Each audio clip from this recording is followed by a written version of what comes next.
of a state.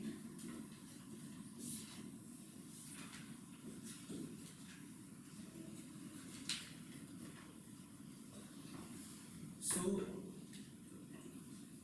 basically, when we talk about a constitution, what it contains the principles and functions of the organs of the government of a state.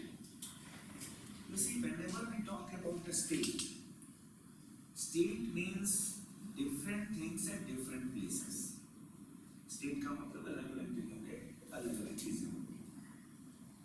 For example, if you talk about the state in the Indian context, then it will mean the units.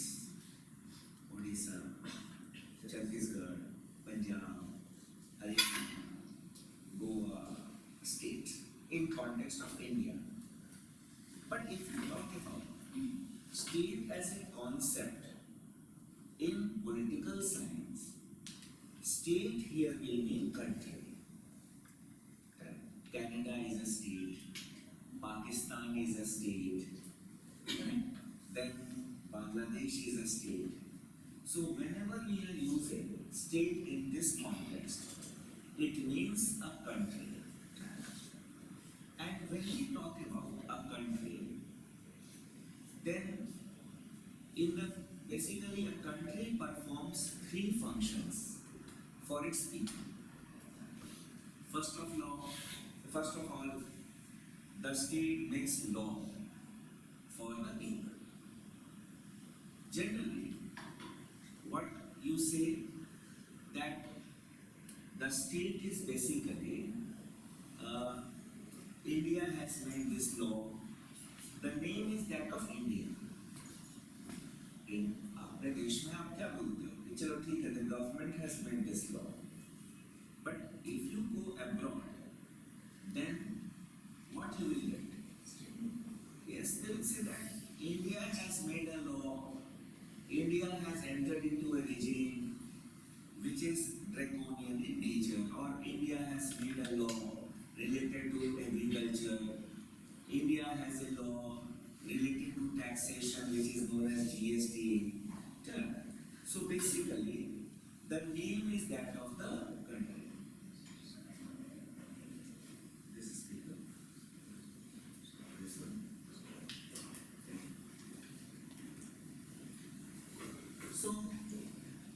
So when we talk about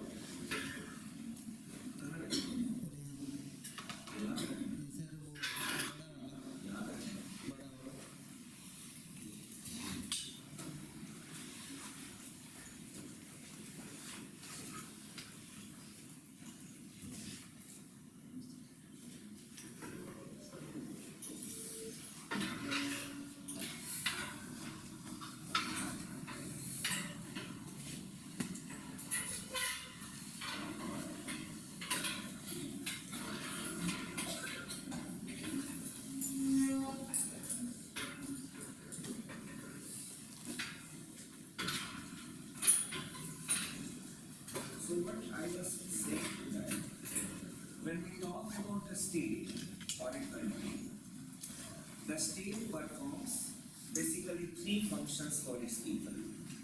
First of all, it makes laws. So, making law, and after that, it implements the laws. What you see, that sometimes what it is said, that Sri Lanka has violated human rights, Sudan has violated human rights, India violates human rights. So outside India, it is termed by the name of the country or of the list. So no doubt in our country we know that who violates the human rights? The police, the army. But outside, what it is said? It is said has violated human rights. Sri Lanka has violated the human rights. So the name is that of the country. And when we talk about the other function of the state, so the other function of the state is law adjudication. Whenever there is dispute, then obviously the state intervenes. No doubt we say that the where there is one. But outside the world, outside India or outside the country, they said, oh, in that country, there is no justice. That country never gives justice to the people. So the name is that of the country. So these three functions of the state. So if we talk about the functions of the state,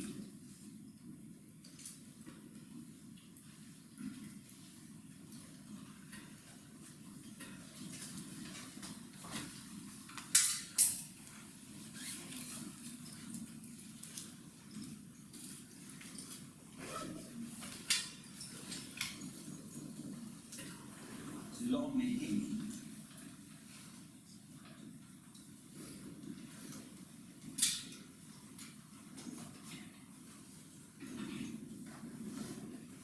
law implementation,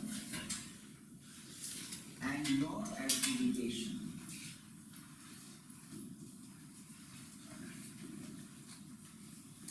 These are the three functions of a state. And now, these three functions of the state, they are performed by an agency called the government. So if someone will ask you that, okay, you are preparing for the civil services examination, do you know the meaning of the government? So it is not that you should say that it is the Biju Janata Dal government, or the Yogi government, Modi government. You are not supposed to say that. At general parlance, whenever we hear about the word government, because you see that here what we have, it contains the principles and functions of the organs of the government of a state. A state, I said, it is a country. So now, second term, because any word that I will be speaking, I will be telling you the meaning of the terms also. So here when you talk about the government that we have written, so here basically if someone will ask you that what is government, so what we will say? That government is the agent of the state. Now one more thing I tell you, there is a specific way of preparing the lecture notes for the competitive examination. This is your running note. Okay? The additional informations that I will give, like we can say the meaning of the term state, the government. Then after writing it, you need to make a table so that the coherency will be maintained. Otherwise, you will be confused. In between the teacher, so you need to be very much clear that okay, sir, I was telling the meaning of constitution. Now, here if you talk about government, generally speaking, whenever we hear this word government, what comes in our mind? In our mind comes the executive, and that too the political executive. But when we talk about government, basically when we need to define government, then we say that government is an agent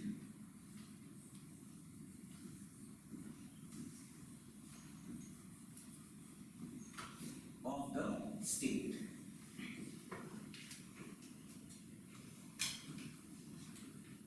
It is a machinery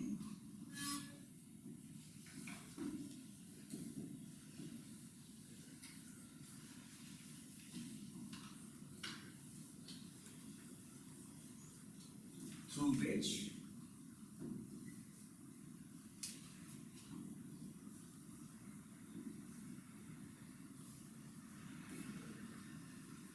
laws are made,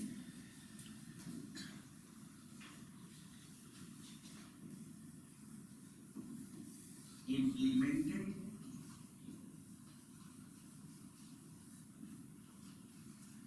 and adjudicated.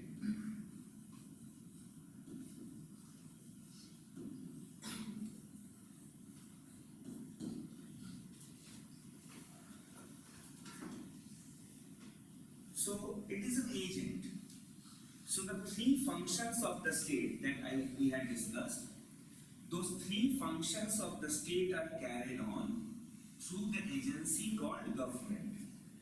Means even the judiciary is a part of the government here. Right? Because one of the function of the state is to give justice to the people, and that is done through the courts, that is done through the judiciary. Now, these three functions of the state, that is, you can say law making, law implementation, and law adjudication, they are exercised by different organs. You see what we have written here. That is, it contains the principles and functions of the organs. Organs of what? The government of a state. Now, whenever we talk about the organs of the government,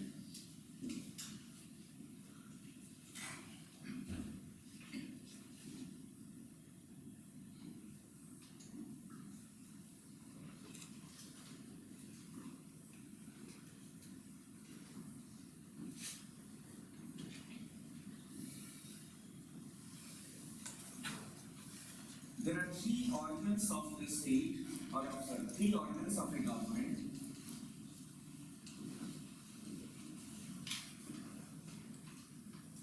Legislature, executive,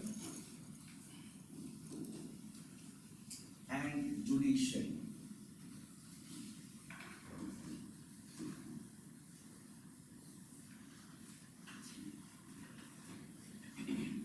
Now, when we talk about this term legislature,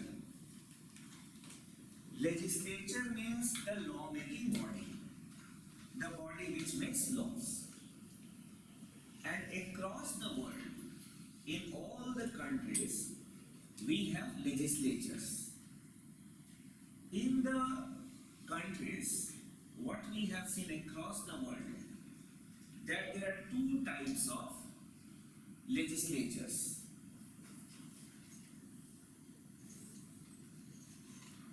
Unicameral and bicameral.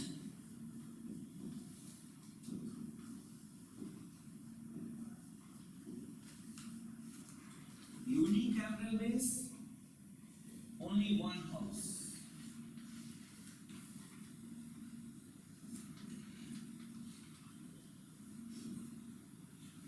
Bicameral means two houses.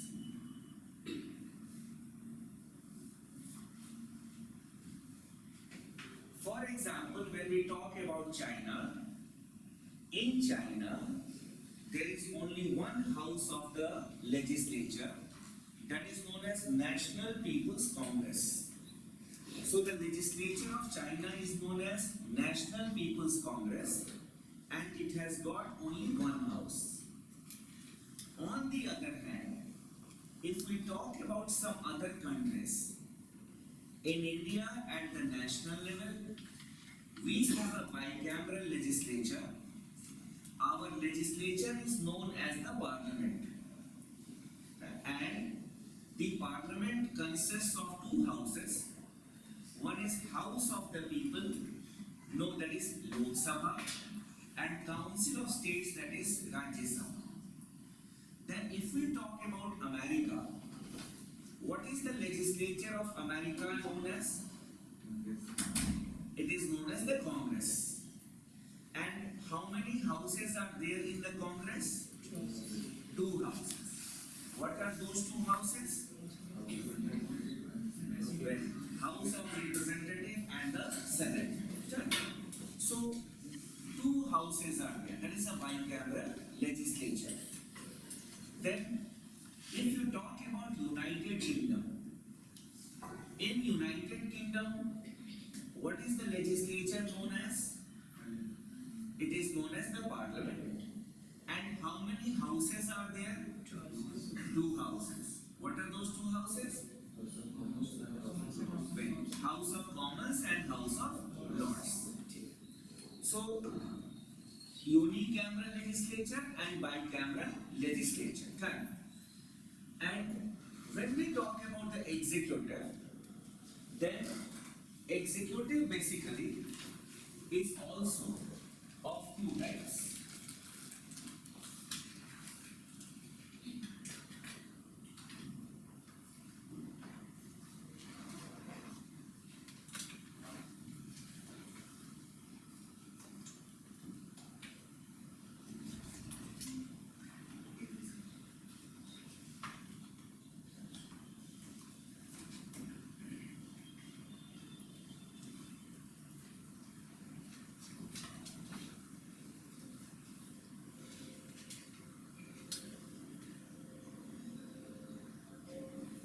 Now, when we talk about executive can also be of two types. One is the permanent executives and the temporary executive.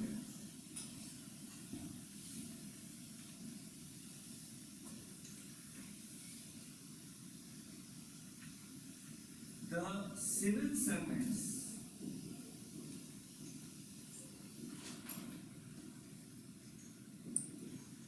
are the permanent executives.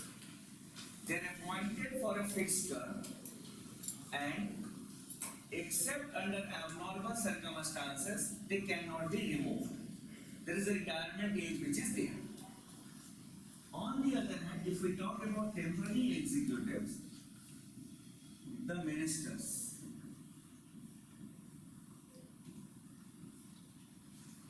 there is no fixed term of the ministers. So basically, if we talk about the temporary executive, they come and go. If a political party loses its majority in the lower house, then obviously the government will no longer be there. And even you may not have seen that the term of a minister is written anywhere. The term of your Lok Sabha can be there. The term of your Vidhan Sabha can be there. But the term of the minister is never mentioned. And whenever we talk about judiciary, it is the body which gives justice to the people through the courts, we can say. Now, if we see the definition of this word constitution, that is what we were discussing, that the constitution contains the principles and functions of the organs of the government of a state.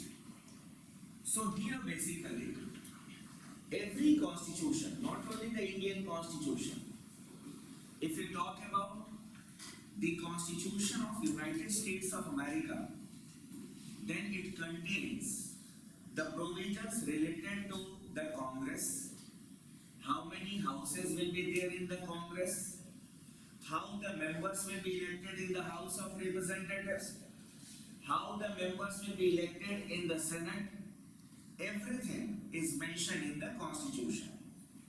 Similarly, the provisions regarding the executive, that is the election of the American president. Then, after that, the process, how he will be removed, that is by impeachment, what are his powers, functions, everything is mentioned in the US Constitution. And then the provisions regarding the judiciary. Similarly, if we talk about the Indian Constitution, in the Indian Constitution, what we have seen is that our Constitution also contains the principles and functions of the legislature, executive and judiciary.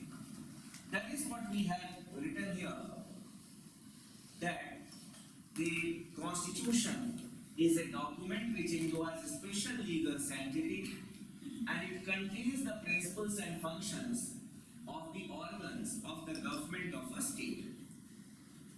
So then, in most of the books you will find that this is the definition of the Constitution that is mentioned. But if we talk about the Constitution, it contains some more provisions also. For example, in a constitution, the provisions regarding the rights of the people is also there. If you talk about the American Constitution, in American Constitution, the rights of the people have been mentioned, the right of the citizens are mentioned. In the French Constitution, there has been a mention of the rights of the citizens and right of men. So the things have been written down. Similarly, in some of the world constitutions, what we have said is that the provisions regarding the basically the provisions regarding the duties of the state has also been mentioned. In our country, we call it as directive principles of state policy. What is the policies? What is the principles that the government should follow while making the laws? Then in some of the constitutions of the world, we have got the duties of the people also mentioned in the constitution. So, if you write that, or if you say that the constitution contains the principles and functions of the organs of the government of a state, then it can be a narrow definition of the term constitution, because you will be ignoring these aspects. That is why a more broader definition of the constitution is required, and we can add one more point here, that it contains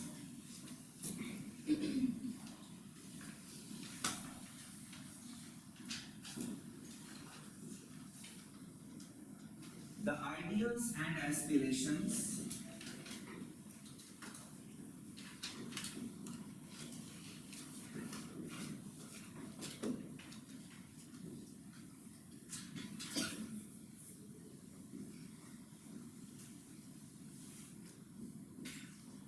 of the people. Now, if we talk about this term ideals and aspirations, two words I have written here. Ideals basically are the goals that we feel that we have achieved. For example, a parameter has been set. Suppose honesty. It is an ideal. Then some persons can also be the ideals. For example, Swami Vivekananda can be an ideal for someone. Dr. Abdul Kalam may be ideal for someone. So a parameter has been set, and means we feel that we have achieved this goal, that is ideal. When we say aspirations, aspirations are the goals which have not been achieved yet. You all aspire to be a civil servant. You have not become a civil servant yet. That is why you are termed as civil services aspirant. Because your aspiration is to become a civil servant. So, when we talk about a country, the people in a country, they aspire to have some type of rights, freedoms. They want to be treated with dignity. They want to be treated equally. These are some aspirations.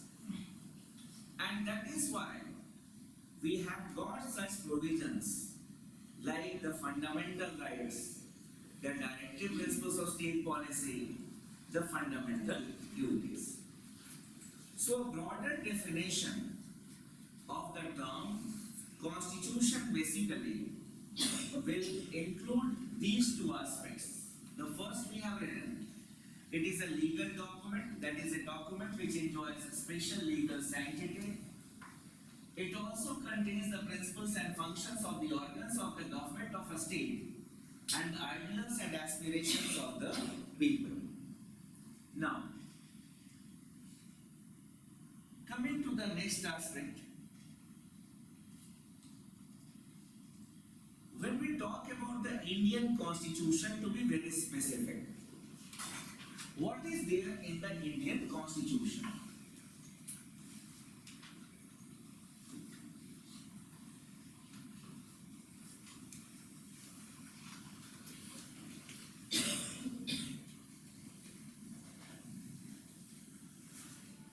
If we talk about the Indian Constitution, it has got two aspects.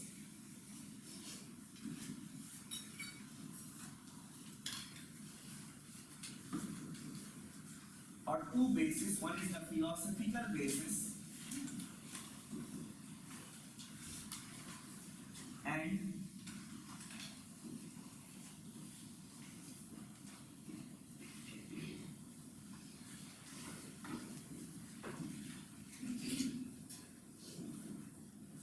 the governmental basis.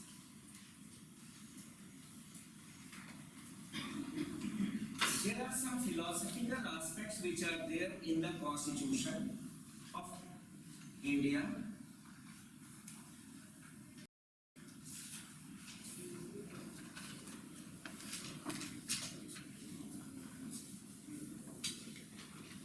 The preamble,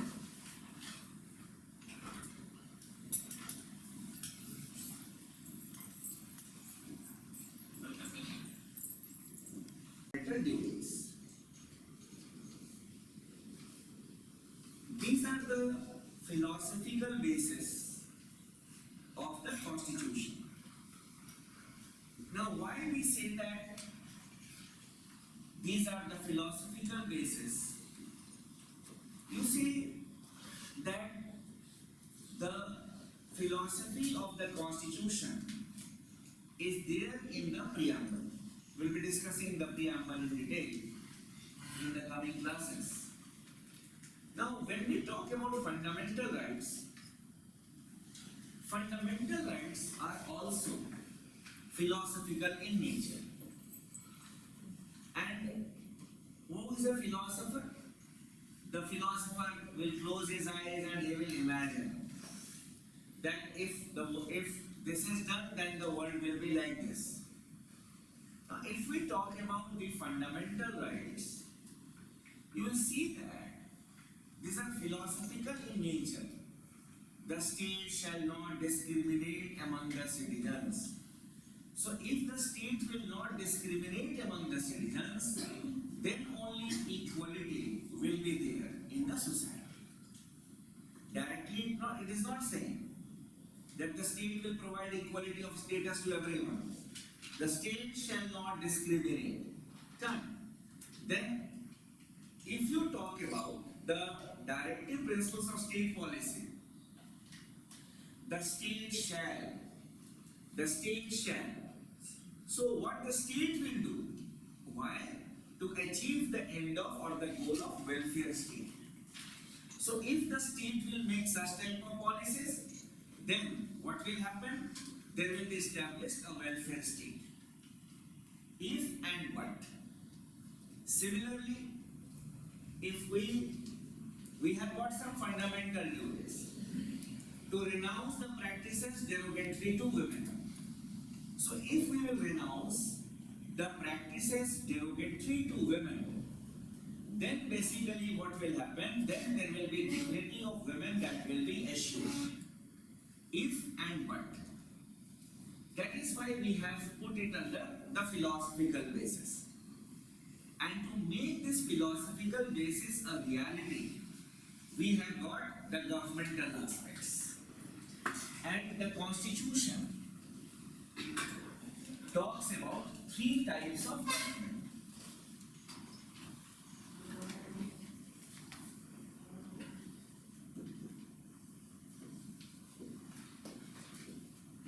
The union government,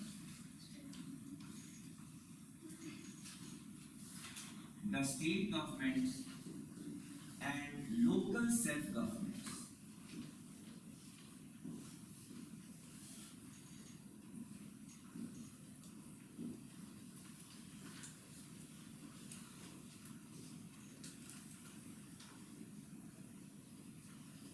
It contains the legislature,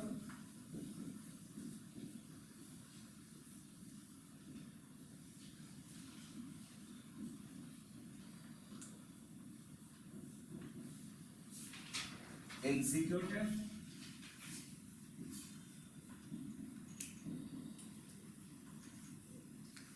and judiciary at all the levels, that is union level and the state level.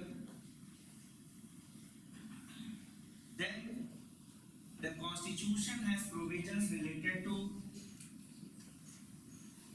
the center-state relations,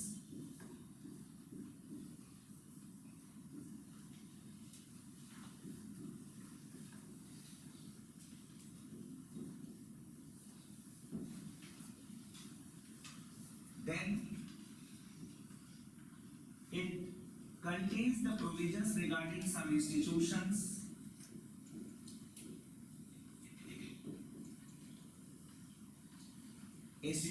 like the Election Commission, then the CAG, Comptroller and Auditor General of India,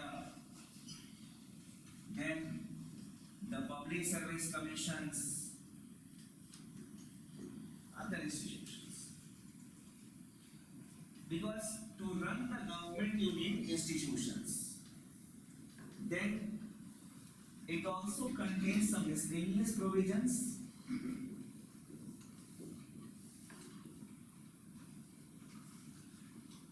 like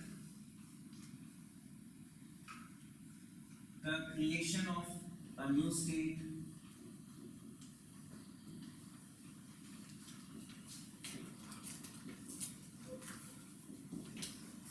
citizenship,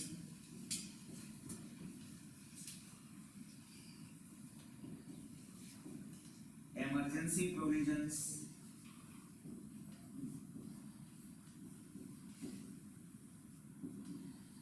etc.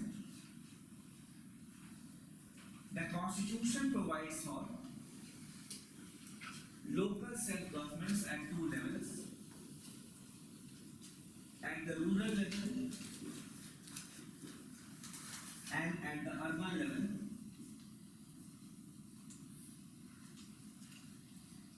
At the rural level, these are known as Panchayati Raj institutions, PRIs.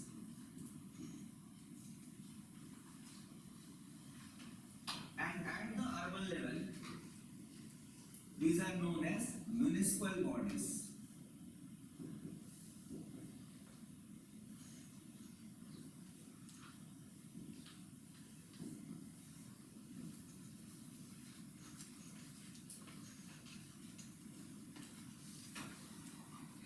Now, generally speaking, this is your synopsis for the coming classes. Those who had entered the class with a question in your mind that what we will be studying in Indian polity part. Basically, this is our synopsis. We will be discussing the philosophical aspects like the preamble, the fundamental rights, directive principles, fundamental duties. Then we will be discussing the governmental aspects. We will be discussing the union government, the legislature, executive and judiciary. We will be discussing the state governments, legislature, executive and judiciary. What is the relationship between the union government and the state governments and the state relations? Then we will be discussing institutions like the Election Commission, CAG, Public Service Commissions, and we will be discussing some miscellaneous provisions. Along with that, we will be discussing the local self-government, the municipal bodies, as well as the Panchayati Raj institutions. So, basically, whenever you read certain things, especially when you go through any section of the general studies paper, first of all, you need to know that what we we are going to study. Done. So these are the things that we are going to study in the coming classes. Now, coming to the first important thing that we need to discuss.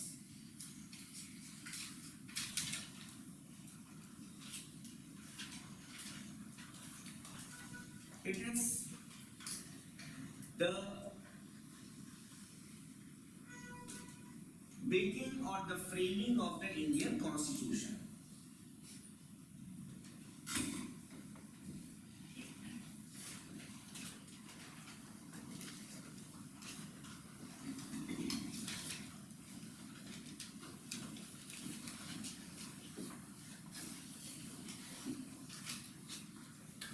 Now, when we talk about the framing of the Indian Constitution,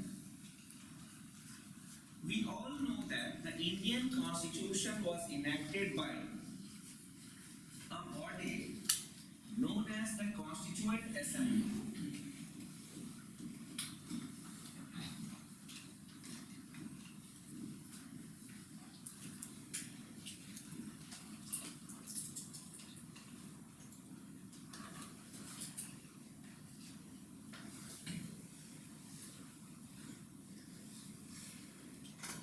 Basically, if we talk about the books, in the books they start with the laws which were there during the British time.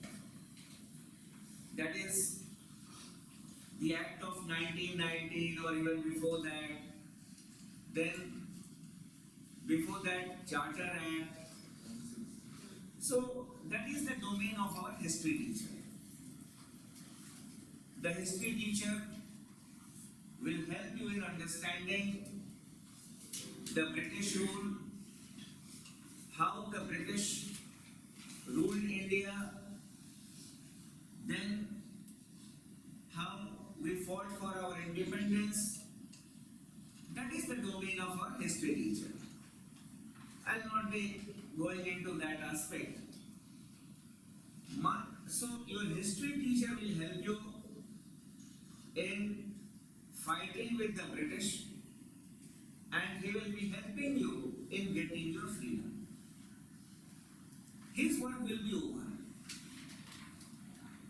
My work starts after we get independence.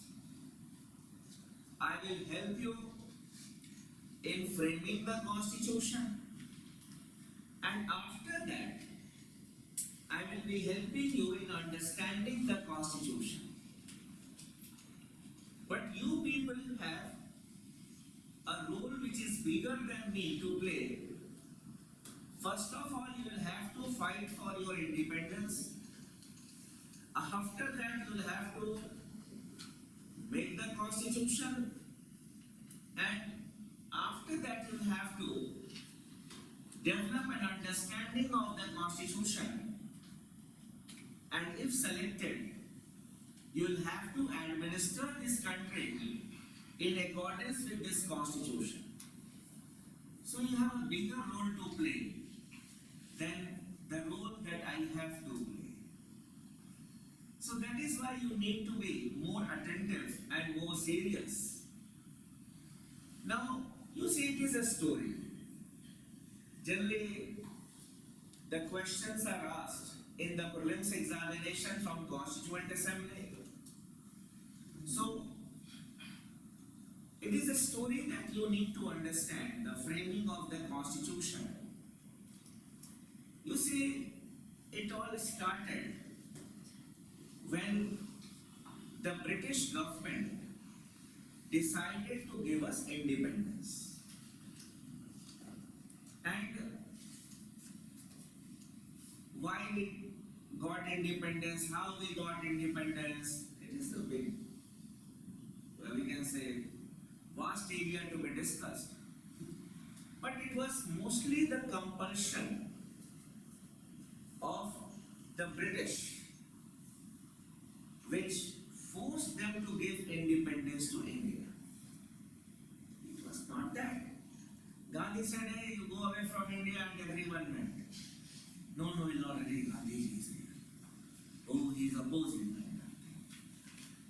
And nothing like that. And that is, we can say, it was the Second World War which broke the spine of the colonial powers. And the British, they had taken everything from India, they had drained India, basically. Nothing was left. So, after, we can say, the Second World War, their economy also suffered a lot.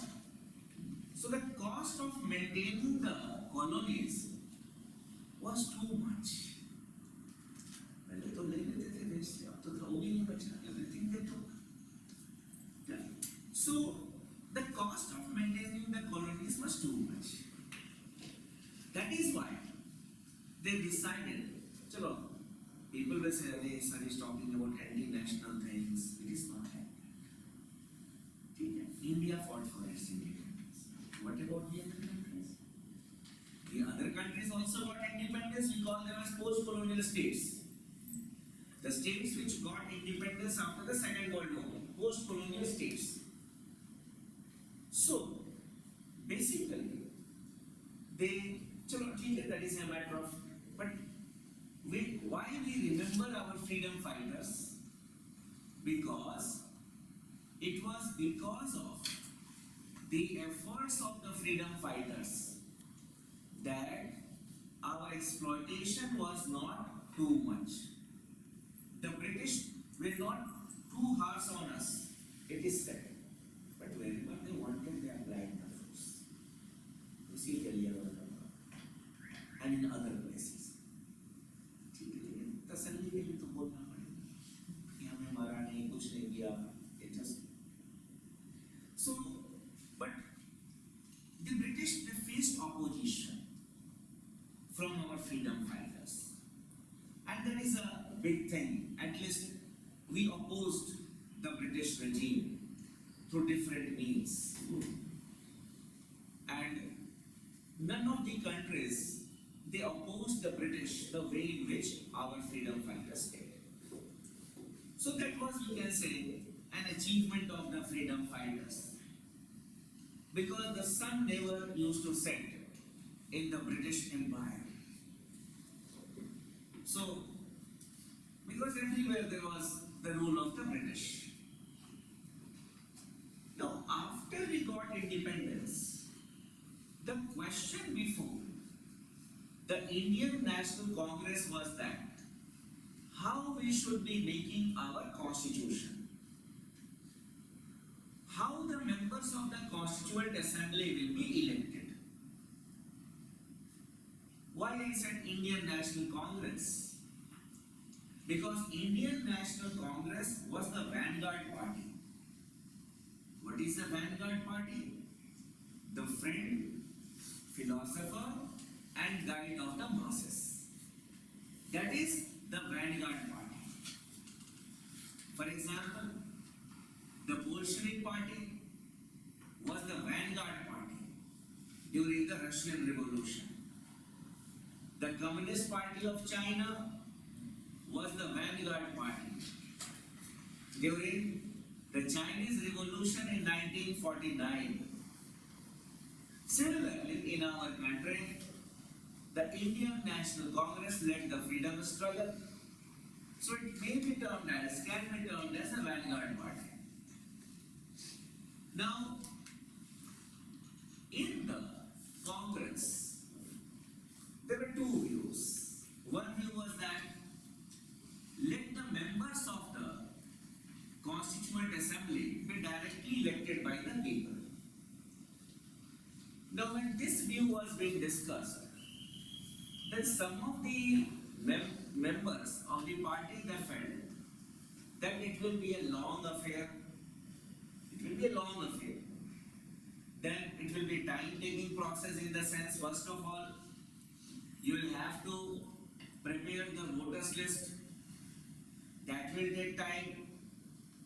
Even that is done. the conduct of elections may be a tedious process, because for that you need logistics. The country will be voting for the first time, so there will be enthusiasm among the people. So you need to manage them. You need to have the polling booths across the country. You need officers also for that purpose. Time to learn. So it was decided to go for another view. That was the members of the Constituent Assembly to be elected by the members of the provincial assemblies. You see, in 1935, under the Government of India Act, Government of India Act was an act which was enacted by the British Parliament, through which India was governed, India was ruled. So, under the Government of India Act 1935, the elections to elect the members of the provincial assemblies had taken place. And if you read history, you can find that in 1935, even the provincial governments were established after this election. So, no doubt the members had resigned in 1937. Your history teacher will tell you the reason that why the members they had resigned. But the names of the members were there. That these people have been elected from Bengal, these people have been elected from United Provinces, Central Provinces, Bombay. So the list was there. So it was decided that the members of the provincial assemblies, they will be electing their representatives from their state. So every state was allotted seats, and the members of the provincial assemblies who were elected in 1935, they were to elect their representatives. So basically, this was the formula, and the princely states were to nominate their representatives. So just as the members of the Rajya Sabha are elected now, who elects the members of the Rajya Sabha? Our elected MLAs. So our MLAs they elect. Suppose we need to send representatives in Rajya Sabha from Odisha. We do not take part in the elections. Our MLAs they take part in the elections. They elect the representative from Odisha. Similarly, at that point of time, the members of the provincial assemblies, they elected their representatives. Now, this is a criticism of the Constituent Assembly, that the Constituent Assembly was not the true representatives of the people of India. Why the criticism? Because what we saw was that in 1935, the election to elect the members of the provincial assembly had taken place. But all the members, that is all the citizens, they do not take part in the election. There was limited franchise. All were not given the voting rights. Then your history teacher will elaborate these things. But I'll tell you how to give answer to such questions if these questions are asked even in your interviews. Then, so the members were elected. Now there are some observations regarding the elections. Two observations I love to share with my students, because you need to develop an understanding of the Constitution. You see, during the elections, tolerance was visible on the part of the Indian National Congress. You say, sir, what type of tolerance? See, people of different ideologies were accommodated. For example, Dr. B.R. Ambedkar. Generally, if I would not have written here Constituent Assembly, and I would have asked you that who framed the Constitution, you should have, many of you may have said that Sir Dr. B.R. Ambedkar. But when we talk about Dr. Ambedkar, Dr. Ambedkar was the chairman of the drafting committee. But the interesting story is how Dr. Ambedkar became the member of the Constituent Assembly. Dr. Ambedkar was not a congressman. Then he had left the Congress. Dr. Ambedkar basically, he did not got elected from Bombay. No doubt he was from Bombay, but he got elected from Bengal. The reason being that the Congress had given, we can say, tickets to all its candidates in Maharashtra. No one was, sorry, in Bombay. No one was willing to leave the seat for Dr. B.R. Ambedkar. And if we talk about Bengal, one of the members from Bengal, who was the candidate of the Congress, he resigned, means he did not contest, in support of Dr. Ambedkar. So Dr. Ambedkar filed his nomination papers from Bengal and he got elected because the Congress had issued a direction to its representatives in the Bengal Provincial Assembly that you all need to vote for Dr. B.R. Ambedkar. Then another name, Dr. Shyama Prasad Mukherjee. Have you heard the name? Yes, sir. Who was he? Who was he? Dr. Shyama Prasad Mukherjee. You have heard his name, huh?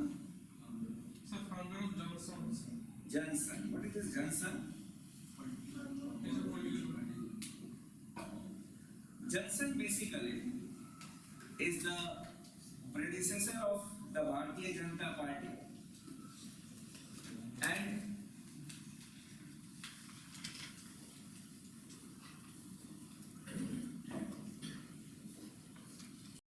Johnson was a right-wing ideological party. What is left-wing and right-wing? Leftists are those who want a radical restructuring of the system. That nothing is good. We need to change the system. That is, we can say, leftists. And the rightists are those who want to maintain the status quo, the culture, the tradition of the society. So that is rightist. So why the Bharatiya Janata Party is known as a rightist party? Because it wants to preserve the culture, the tradition, that is rightist. For example, if you are traveling by a rickshaw or an auto, so if you need to go to the left side, क्या बोलते हैं? उल्टे हाथ को चलो, बोलते हैं ना कि बाएं चलना है, तो उल्टे हाथ को चलो. Then if you want to go right, what you say? That is सीधा चलो, सीधे हाथ, and इधर बाएं, उल्टा हाथ बोलते हैं, ये सीधा हाथ बोलते हैं. So basically, those who want to maintain the status quo, they are termed as the rightists.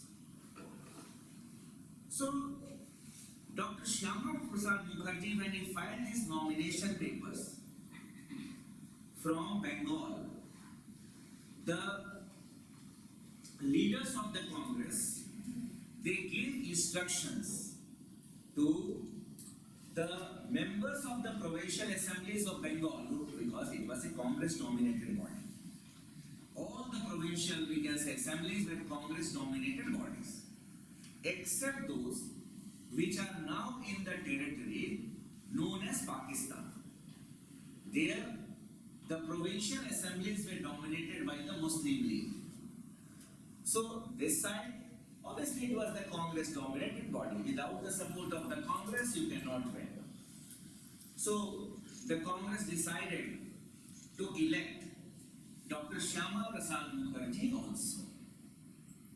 Now, if a question is asked to you with respect to this aspect I told you in the beginning, that do you think that the Constituent Assembly was not the true representatives of the people? So your answer will not be yes, or your answer will not be no here in the beginning. Because the moment you say, sir, no, then your result will also be declared on that day. What will be the result? You will not be selected. Why? Because the person who has no faith in the constitution making process, how this person will abide by the constitution? नहीं, जब आपको इस पर विश्वास नहीं, इस document पे कि बेकार लोग बना दिए, yes, it was not made in a good way. So firstly, if you have no faith, no trust in the constitution makers, you have no trust in the document. Yeah. So what we'll have to say that some critics, that is the historians, they are of the view that the Constituent Assembly was not the true representative of the people of India. Some historians they say. So the reason being that the members of the provincial assemblies were not directly elected by the people through universal adult suffrage. Means universal adult suffrage means vote, right to vote. Adult means anyone who has attained a particular age. Earlier it was 21, now it is 18 years. Then universal means it is not particular. It is not that people of only this religion or this caste or this gender they should vote. It's not like that. Universal, everyone who has attained the age of 18 years now will be the voter. So there was no universal adult suffrage. There was limited franchise. All were not given the right to vote. So you will tell the context. That sir, in this context basically, this view was given. But sir, when we talk about the composition of the Constituent Assembly, then what we find? We find that in the Constituent Assembly, the members belong to every ideological group. The socialists were represented by none other than Pandit Nehru. Then we had got the rightists who were represented by Dr. Shyama Prasad Mukherjee. Then, sir, the people belonging to every section of the society were represented. The weaker section of the society were represented by none other than Dr. B.R. Ambedkar. And then, sir, people from various parts of the country, north, south, east, west, central, northeast, all were represented in the Constituent Assembly. So, sir, we may not say that the Constituent Assembly was not the true representative of the people of India. So basically, level of understanding is required, because In the interviews, it's not that, sir, I am going to take a stand. It is not about stand. It is about understanding of history. That whether this candidate has understood history or not. Because as a nationalist, you can feel that oh, we should be always talking about the state, the country. But when we talk about an analysis, your analysis has to be reasonable. You have to talk about both the things. This is the first observation that I share with my students. Then, after that, when the first, after the elections, the first session took place, and the first session was boycotted by the Muslim League. And the Muslim League demanded a separate constituent assembly for Pakistan. That we will have a country based on religion, and we will be a great country because in this country the Muslims will not get justice. They had got their own viewpoint. Now, history has proved that those people were wrong. A state based on religion cannot prosper. There is parochialism. There is parochialism. There may be some other factors for a state, for the making of a country. Religion should not be the basis. Caste should not be the basis. Now, whatever that is their fate, only is not. Why we should cry that they are living well or they are not living well? Now, but our leaders talk to the leaders of the Muslim League. They continue to talk till mid of January 1947. But after that we felt that it is useless to talk to these people. They are biased. They will not hear. Because what we were saying, the Congress leaders were saying was that let us be a part of United India and really we will be a great country. No doubt, jo hota acha hota hai. Large country can be mismanaged country also. It can be mismanaged country also. Sometimes the small is beautiful also. You see what happened to the erstwhile USSR. Erstwhile USSR was a very vast country. It disintegrated. It disintegrated. Done. What of reasons were there? But it was very difficult. Now Putin wants to bring them together. Now his agenda is something different.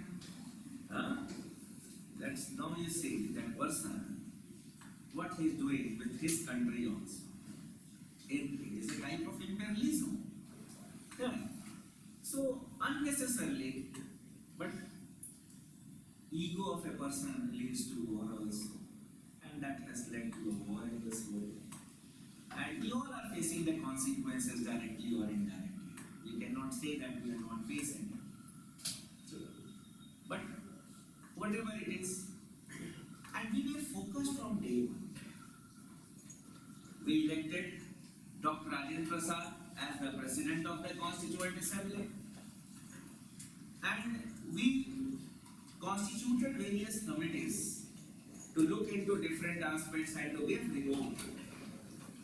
Then, after that, basically, another observation that I will love to share with you, and I share with my students, basically, from my college years, when I used to teach in a college, I was an assistant professor at the university till 2016. Then I resigned because I did not get job satisfaction.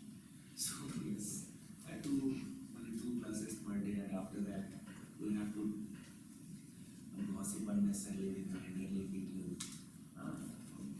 पूरे professor भी बैठे हुए हैं 2 class ले लिया. अब college में इसी तो 2 क्लास ले लिया उसके बैठे हुए हैं कोई काम नहीं. So it's all different. So even when I used to teach in the college, I used to discuss these things with my students.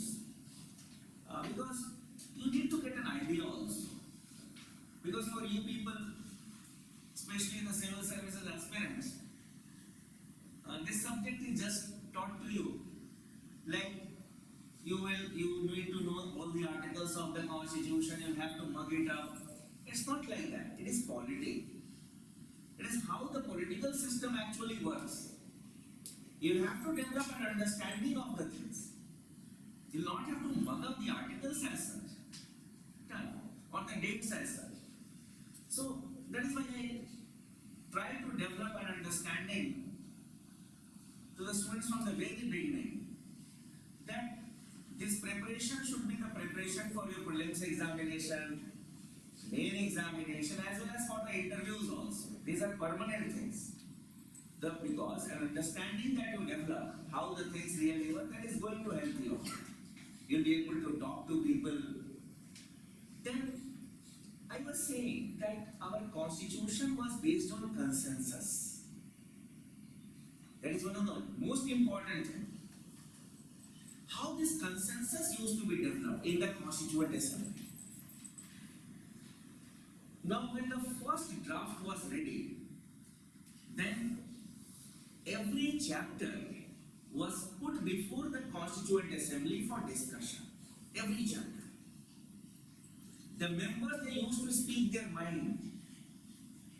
Most of them were congressmen. Only 15 of them, they belong to the independents or belong to smaller parties. So, it was a Congress-dominated body, but even then, the members, they used to speak their mind. That why they want some changes in this provision. And after the discussion used to take place in the Constituent Assembly, voting used to take place in the Constituent Assembly. And when Dr. Rajendra Prasad used to see that some of the members, they will vote against the provisions of the Constitution, that particular chapter, he did not allow voting. He did not voting nahi karate the. What he used to do? He used to say that the meeting of the House is being adjourned for the day, and we will see each other. This House will meet tomorrow at 11 o'clock or 10 o'clock. Jo batwala hai. You'll see that. You'll say, sir, it was the logic. Now, after the meeting used to be adjourned, then I will tell you one more thing here. The meeting of the Constituent Assembly used to take place in the Central Hall of the Parliament. What is the Central Hall? Where we are having joint sessions of the Parliament. That is the Central Hall. अभी वहाँ पे ना दोनों houses बैठते हैं, कभी ना एक साथ बैठते हैं. That is joint sessions are held. So at that point of time, the Constituent Assembly used to meet there. Now, after the meeting used to be adjourned, after an hour or two, all the members, especially the congressmen, they used to meet again, not there because it was a formal place, at some other places. And they used to discuss the matter again, that article again, that provisions again, on which there was no consensus. Then the members who used to oppose it, they again used to say that, okay, these changes are to be made. Everyone used to speak in the informal meeting. And finally, in the informal meeting, the members used to come to a conclusion that, okay, these things, they are justified. We'll make some changes tomorrow in the original draft which was presented for discussion. And amendments were moved, and then voting was done.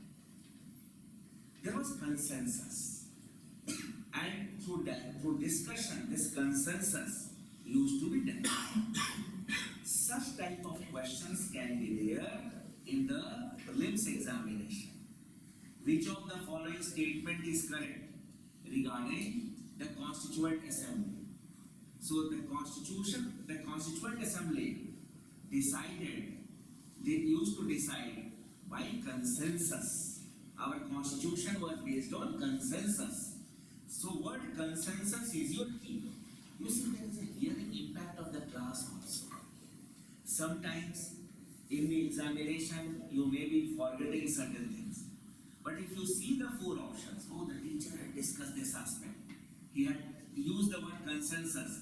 So at least, even if you have no idea, if you have heard the word consensus, the teacher when he was talking to us on the Constituent Assembly, he had used this word consensus. So chalo tukka mein maarte hain, to at least it should be logical. Then after that, our constitution, when the first draft was prepared, it was given wide circulation, and 8 months were given to the people of India to give their opinion on the constitution. So it was not that in a room they used to say, chalo, this is your constitution. So the hard copies were placed in the public libraries, and those who were well educated, they used to read the constitution. And as you people are sitting, so people used to sit and they used to hear, oh, this is our constitution. Then, and there were drop boxes kept, that anyone who wishes to give some suggestions, you can write your suggestion and you can put it in the box. Not only this, there was an arrangement that you can send your suggestions to the Constituent Assembly directly. And you cannot imagine, at that point of time, nearly 7,500 amendments were received by the Constituent Assembly. Many of them were discussed in the Constituent Assembly. There was overlapping. So nearly 2,500, 2,700 amendments were discussed in the Constituent Assembly that people had given these recommendations. And many of them were adopted also by the Constituent Assembly. On 26th of November 1949, our Constitution was ready to be enacted. Formally, the Constituent Assembly adopted it. And some of the provisions related to citizenship, election commission, it came into, we can say, operation from that day. The rest of the Constitution came into force from which date? 26th of January 1950. Very good. Now, why this date of 26th November 1950 was chosen? 26th January was chosen? In the Lahore session, the demand for Purna Swaraj was adopted by the Congress. So to commemorate that day, the 26th January, the date was chosen, and it is mentioned in the Constitution. There is an article in our Constitution. In that article 394, it is mentioned that these provisions of the Constitution, they will come into force from 26th of November 1950, and the rest of the Constitution will come into force from 26th of January. It is also mentioned in the Constitution.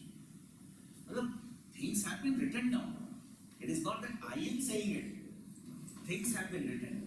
Now, one thing I ask you, that ticket on 26th of January, our Constitution came into force. But why that day is observed as the Republic, not Constitution? What is the Constitution Day? 26th of November. Very good. Of late, when the BJP came to power, after that, it started to commemorate that day as a Constitution Day. But why 26th January as the Republic?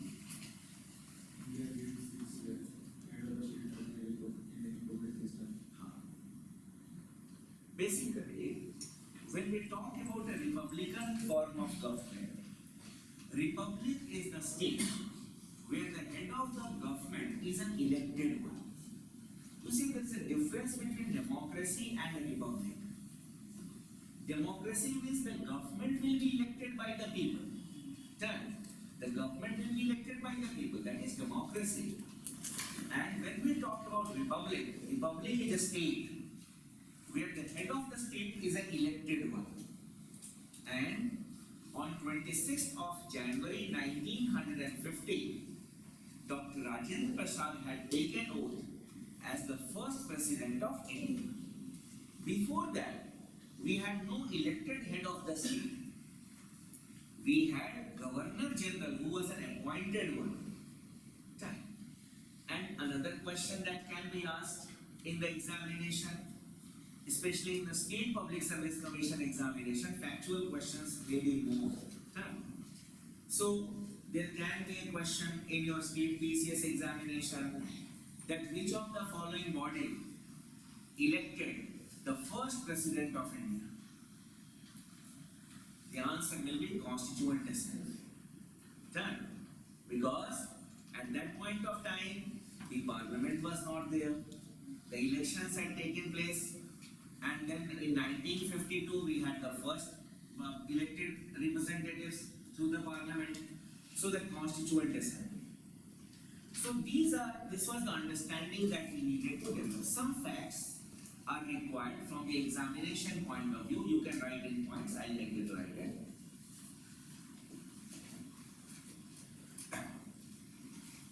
The elections for the Constituent Assembly, the election for the Constituent Assembly took place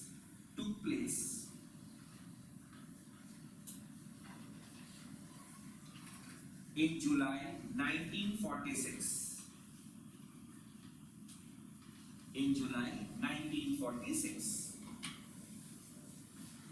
Next. The members of the Constituent Assembly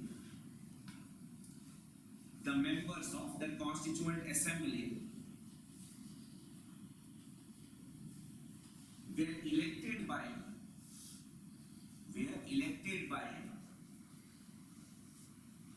the members of the provincial assemblies. Were elected by the members of the provincial assemblies. Next. The first session of the Constituent Assembly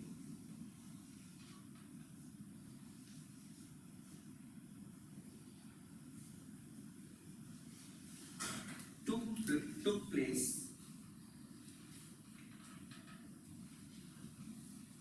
on 9th December 1946.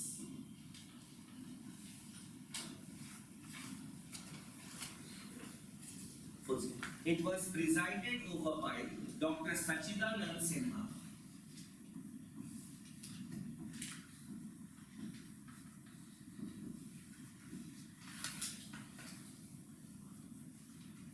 Presided over by Dr. Sachidanand Sinha. The public service commissions are very fond of asking this name, that who was the temporary president of the Constituent Assembly. So the word temporary is there in the question paper. Done. So he presided over the first session. Next. The Muslim League boycotted the session.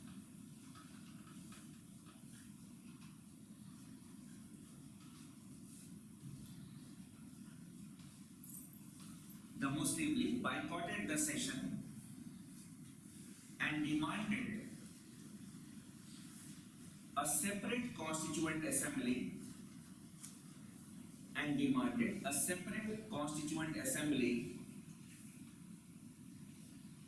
for Pakistan.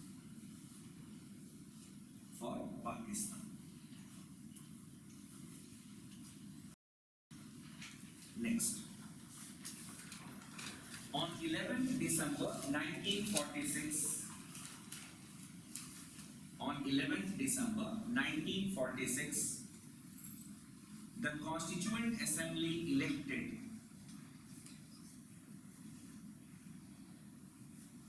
Dr. Rajendra Prasad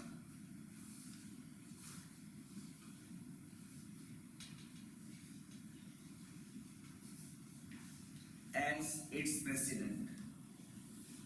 as its president. Now, whenever you write Constituent Assembly, C will be capital, A will be capital in Assembly. Because we are talking about an institution, that is Constituent Assembly. Now, wherever you will be writing President, P will always be capital. If you write Governor of a state, G will always be capital letter. So, from the very beginning, you need to develop such, we can say, habit. That is, the government में G will be capital. शुरू से habit हो जाएगा.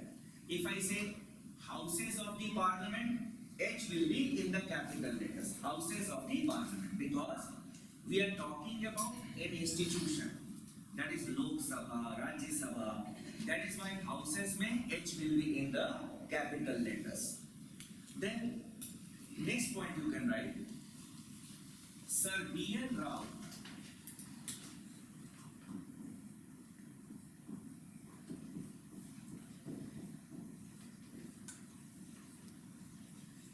was the legal advisor. Sir B.N. Rao was the legal or constitutional advisor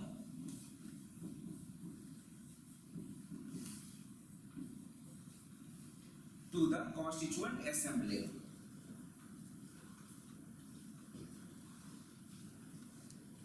Basically, Sir B.N. Rao, no one knows him because he is not the vote catcher. His name will not give a political party a vote. But this person, Sir B.N. Rao, was the main person behind the making of the Constitution.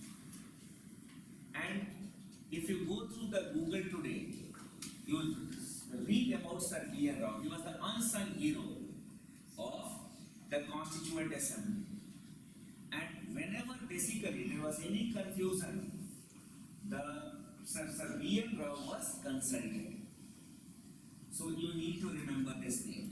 The next, the Constituent Assembly had constituted 22 committees. The Constituent Assembly had constituted 22 committees to give inputs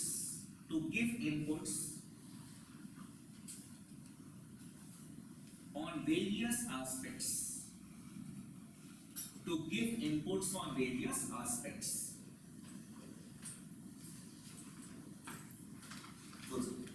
The drafting committee was headed by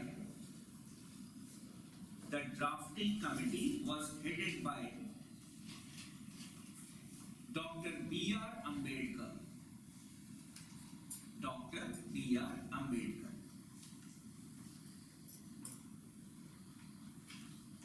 Now, in the UPSC examination, they will never be asking you the name of the committees and its members. But in your State Public Service Commission examination, they may ask you some factual questions.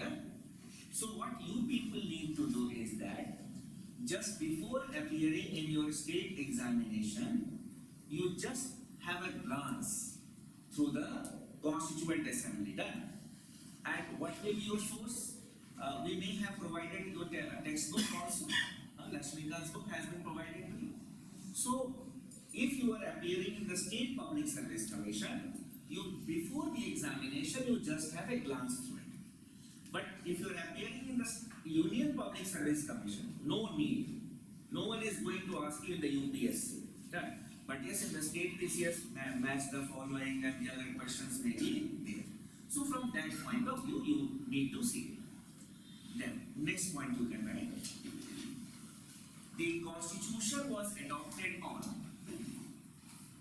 The Constitution was adopted on 26th November 1949.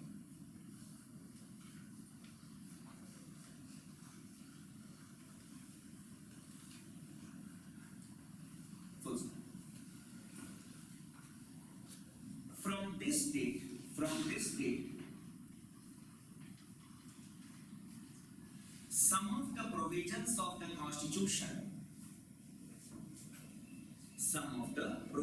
of the Constitution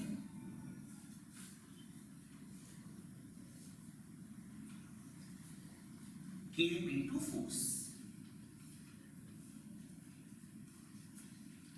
If you wish to see that what provisions had come, you can refer Article 394. In bracket you can write, mentioned in Article number 394.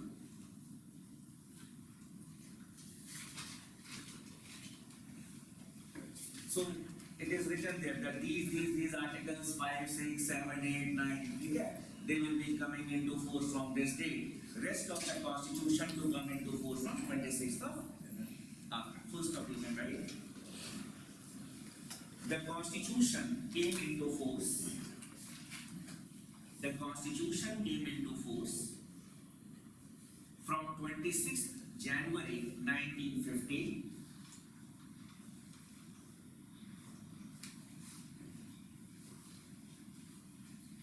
This date was chosen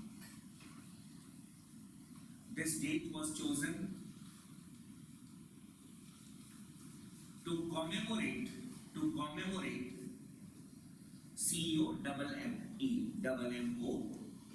commemorate the demand for Purna Swaraj,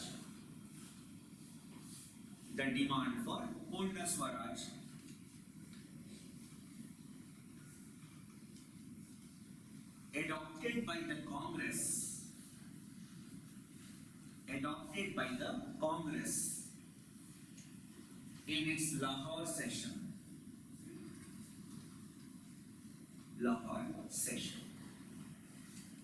Next. From this date,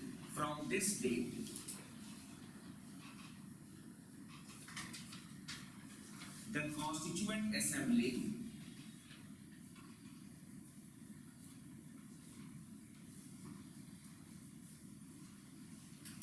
became the provisional parliament of India.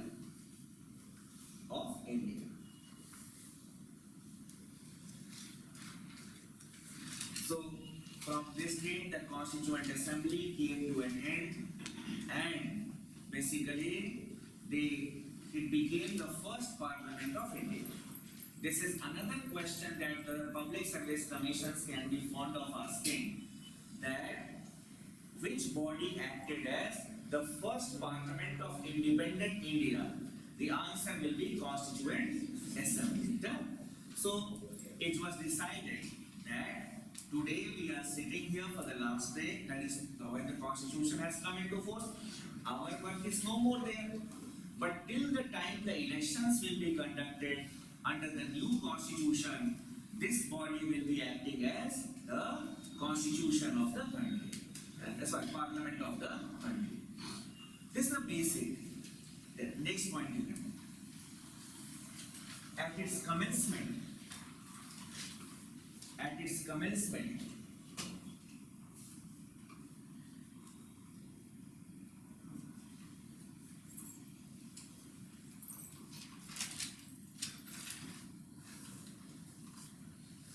the Constitution had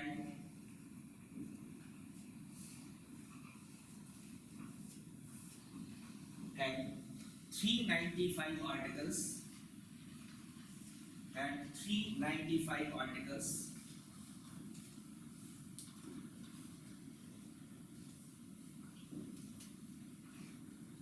divided into 22 parts and 8 schedules.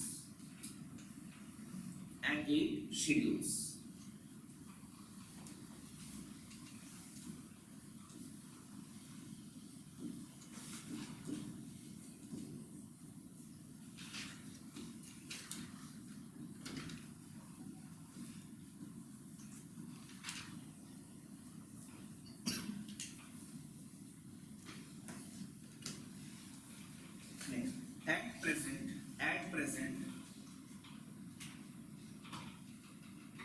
it has approximately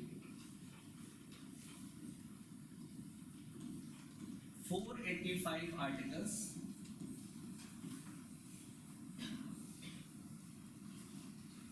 Divided into 25 parts and 12 schedules.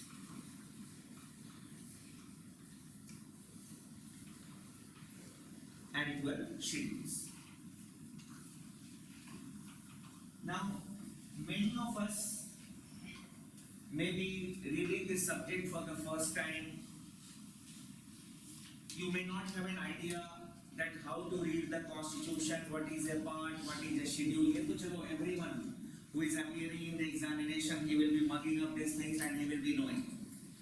Now, you see that if we talk about the constitution,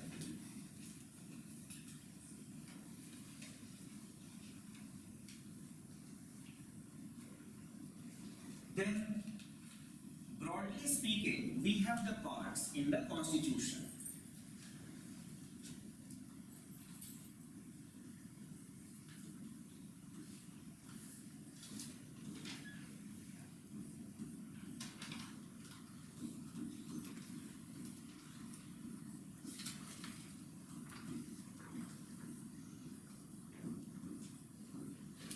Like this. And after the parts, we have the articles. Within the part, we have the articles. For example, part 1, then we have the articles. Part 2, we have some articles here.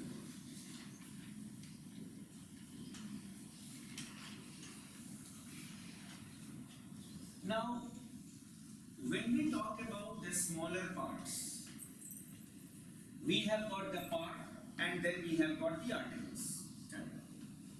But when we talk about some parts which are multi-dimensional, for example, part 5. Part 5 is related to the union.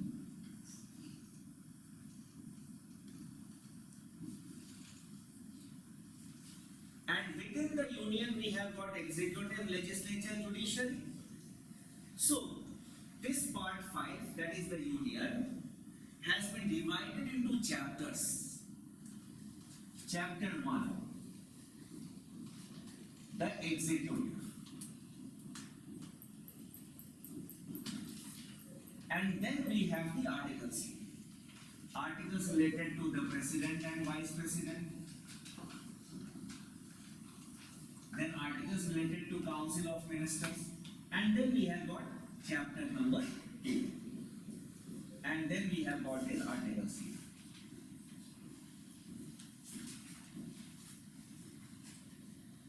So the bigger parts which are multi-dimensional, they will have chapters within that. All the parts have no chapters. Some of the parts they have got chapters within it. So part is the broader aspect, and within the part we have the articles. Now, in the constitution, you will be coming across certain numbers.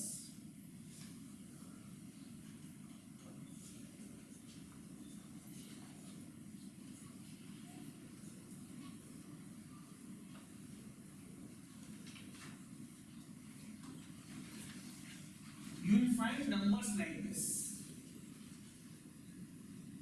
5, 6, 7, 8,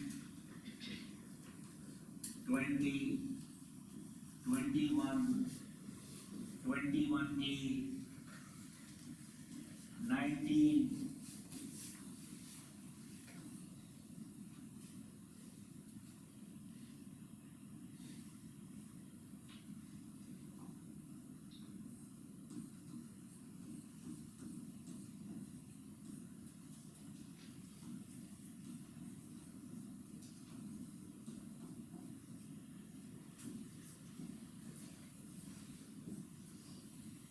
you will be coming across these numbers. Now, when you see this number, because you say in the beginning what we had written, 395 articles, and what I have written that we have approximately 485. It can be 490 also. I'll tell you how. You see, when you see these numbers 5, 6, 7, 8, 20, 21, these articles were there in the original constitution. Now, these articles were there in the original constitution. Now, wherever you will see capital A, capital B, capital C, done, 31C, it means that they were not there in the original constitution, they were added later on by an amendment to the constitution. Right? So wherever you will see capital A, capital B, capital C, it means they were there in the original, were not there in the original constitution. But if you find this type of numbers, okay, some articles are very lengthy, which are multi-dimensional. There are clauses within that particular article. Clauses have been written like this in the constitution, or they have been written like this also in some of the articles. If I say article 20 clause 8, you need to write like this. Okay? If I say article 19 clause 1, you need to write like this. So interchangeably our constitution makers have used it. Somewhere you will find small a. So it is a part of this article, that is article number 19 only. Bigger clauses can have sub-clauses also. Article 19 clause 1, sub-clause A, sub-clause B, done. So they are written like this, sub-clauses. So in the class, if I say article 21A means capital A. But if I say article 20 clause 8, then you need to write like this, small a, done? And it is a part of article number 20. So basically, when you count these numbers and these capital letters, it will be around 490, 495, done, or 485. In none of the examination, this question is asked that how many articles are there in the constitution. Why? Because it is not fixed.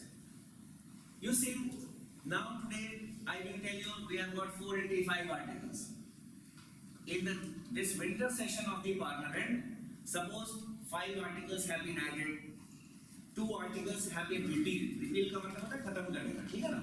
So if it is repealed, then obviously there will be change. Then in the next budget session, some more articles can be taken out, some more articles can be added. So that is why even in none of the examination, these questions are asked nowadays. That how many articles are there in the constitution? That you see the last number itself is 395. That is repeals, but after that there is no 396 or 397. So this can be a question that in the original constitution how many articles were there? 395 articles. But now they will not ask because it is keeping on changing. So this is clear. So why 490? Now you may be thinking, some of you, that sir, why? And what is the logic that these articles have been incorporated here, there? You see, there is a logic behind it. And the newer articles have been accommodated nearest to their theme. Nearest to their theme. For example, Article 21, right to life. 21A, right to education. Education is required to make our life more meaningful. So that is why after Article 21, right to life, right to education. Similarly, when we talk about fundamental duties, so Article 51A, so basically you see, the Constitution talked about our rights, the duties of the state, directive principles of state policy, that what type of policies you people need to, that is the state should make, and then after that part 5 started.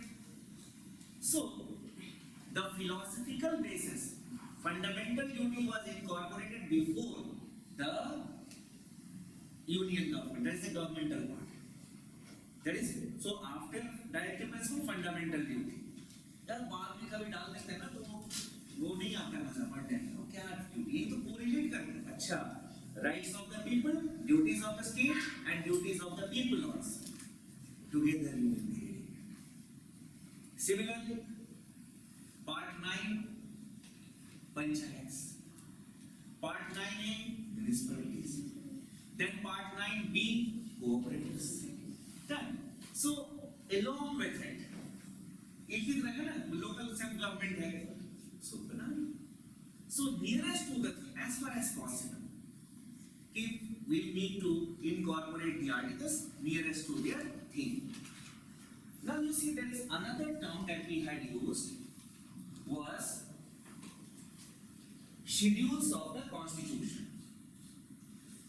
You see that when we talk about schedules, generally everyone knows that there were 8 schedules in the original constitution, now we have got 12 schedules. But if someone will ask you that what is a schedule, and you people take yourself very lightly sometimes, but your family members, and if a kid is there in your family, acha, uncle is preparing, bhaiya is preparing for civil services, or IAS की तैयारी कर रहा है, preparing for IAS, he may be very knowledgeable. Didi is preparing for this purpose. कहीं आपसे पूछ दिया civics पढ़ते समय कि भाई एक शेड्यूल कौन अच्छे है? चलो अच्छे और लिखो अच्छे और अच्छे ऐसे बोलोगे तो क्या दुखी हो जाएगा ना? So what you need to say? Now basically the thing is that the purpose of education is not to read only. The purpose of gaining and understanding is that we should pass it to the next generation. That is the biggest thing, and that I learned from my Ravi studies. I studied from Ravi College, Kathakoti, way back, 93, 96, I graduated. So, basically, our teachers were so good. And really very good. And the knowledge that I got in my graduation, it is helping me even today. Because I do not read too much. But the way in which the teachers taught us to read, I am passing it to my next generation. That is the thing that I learned. That is why I make the things easier for my students also. That if they need to talk to someone in the future, then, oh, this person has developed an understanding of the thing. That is required. It is not about knowledge. I may not be knowing many facts, because no one can make encyclopedia. But yes, if you need to explain someone, your basics has to be very clear. If someone asks you that what is a schedule, we should say that in the constitution there are some articles which need explanation, and if we start explaining those concepts, there only the coherency of the document will be lost. The coherency of the document will be lost. For example, Article 1 of the Constitution says, India, that is Bharat, shall be union of states. But if you start writing the name of 28 states and the 8 union territories there only, you will not be able to correlate Article 1 and Article number 2. That is why the list of the states and the union territories is in the form of a schedule, schedule number 1. If you are interested to see the name, that is there in the first sheet. Similarly, one of the articles articles of the Constitution, it holds that the legislative relations between the center and the state to be based on 3 lists. It is mentioned. Now, if you start writing list number 1, union list, these subjects, list 2, 5, 6, 7 pages, what the next article will say, you will not be able to correlate. That is why this explanation is mentioned in the form of a schedule, that is the 7th schedule. And if you wish to see the names, like क्या subjects हैं, you just see the 7th schedule. So, schedules are the explanation of some of the articles. Okay? Now, similar, if you wish to know the powers, responsibilities which are to be given to the panchayats, see schedule number 11. If you want to see the powers and responsibilities that can be delegated to the municipal bodies, you see schedule number 12. जैसे book में नहीं होता है, see appendix 1, उसमें table level होते हैं ना. So that is how the explanation is there. So if from today someone will ask you that, because everyone who is preparing for the examination, he knows originally 8 schedules were there, now we have got 12 schedules. There is nothing new in it. Anyone who is preparing for any competitive examination will know it. But what more you can know? Then, okay, it's a subordinate service market. Yeah, he is a subordinate. But oh, he is a civil services aspirant. He knows it happened. Now, from the prelims point of view, in the examination, the question can be that which amendment act had added which schedule in the Constitution. Herein we will be I will be telling you to maintain continuity.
Schedule number 1 to 8 was there in the original Constitution.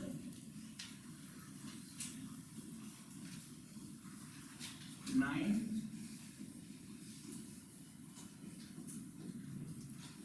10, 11, and 12. These 4 schedules were added later on. 9th schedule was added by the First Amendment Act.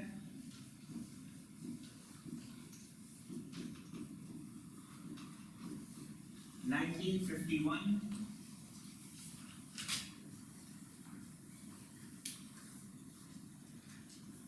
The 10th was added by the 52nd Amendment Act.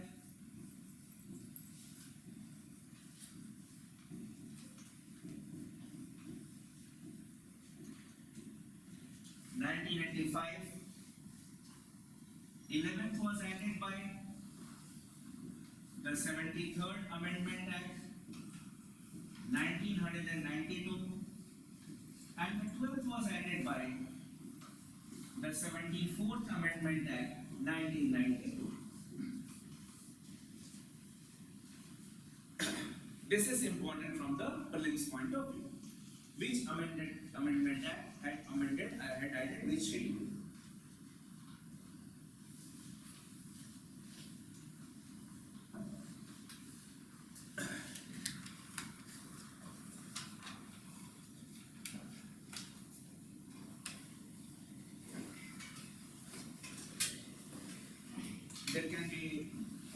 question in the main examination with respect to overall assessment of the Constitution, that do you think that the Constitution of India needs revision, and what are the provisions that need to be changed? Yeah. So such questions can be there in your main examination. You can write the question.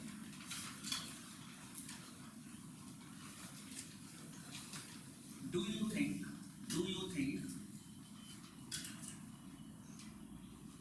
that the Indian Constitution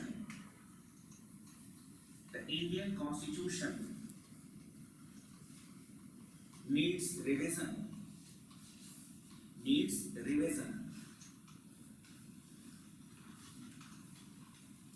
Give reasons in support of your answer. Give reason in support of your answer.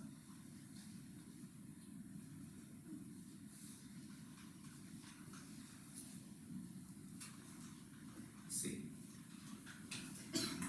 Now, such questions can be asked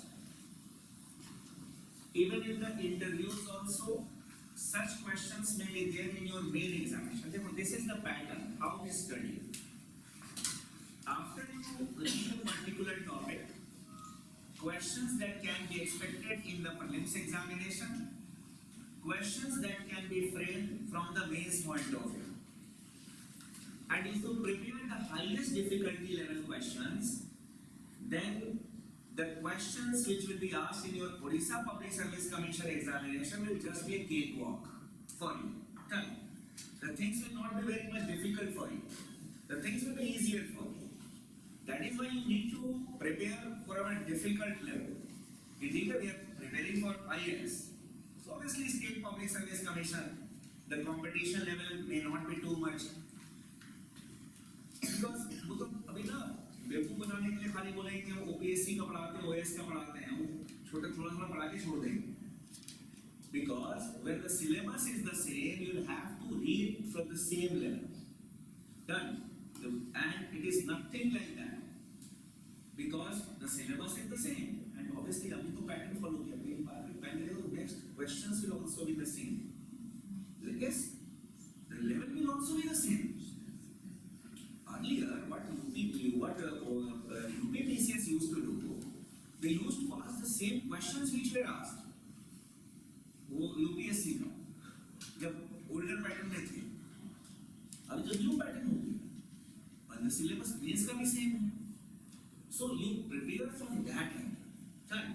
So it will be very easy for you to compete in the state services because your writing skills will definitely be different from those who only prepare from that angle. State Public Service Commission. Done. We are not supposed to read too much. And why we are not supposed to read too much? And one thing, in the main examination, I tell you, when the question, let's say when the examiner is to set the question, there are some guidelines which are given. I was a part of an institution with the Punjab Public Service Commission way back, and I had set some papers for them way back when I was in the university as a teacher. So I was in their panel, but now I am a full-fledged teacher, so now it is professionally unethical to be a part of that system.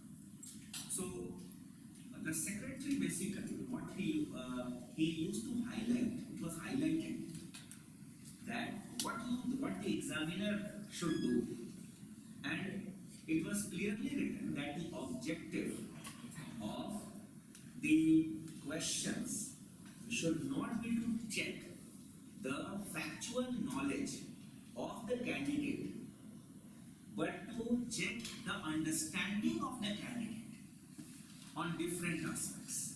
Understanding. And his point was highlighted by a marker. Means bookish people, that is a different thing. So even in the State Public Service Commission, and people from your state, they will be not be, you can say, making the questions. They will be hiring experts from different parts. And in one envelope, we need to give the questions, and the model answer is also given by the examiner. What do you think? That will write anything? Even the model answers are also given by the person who sends the question paper. Why? Because if I have given a question, from a different context I have given that question.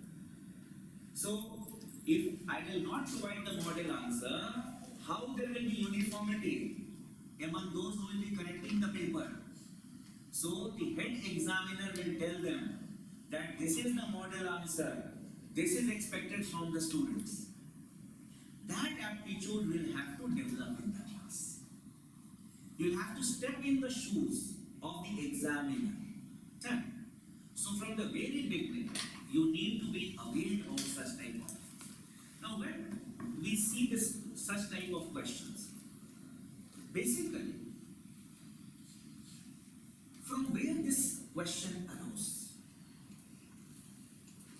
It was on 26th of January 2000 that India was commemorating the 50th year of Indian Republic. And there was a special session which was held at midnight in the parliament. It was a joint session at parliament. Some special guests were also invited.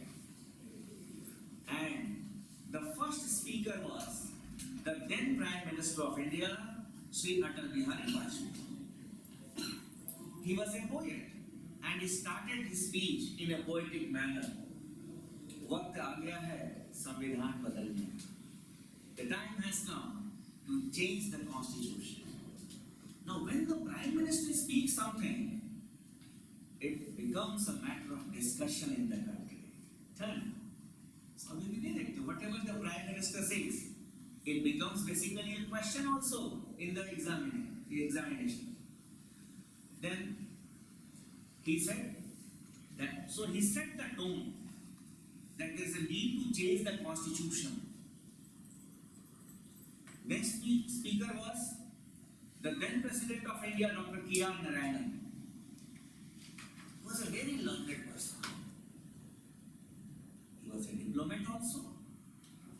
So, and he had got an understanding of the constitution.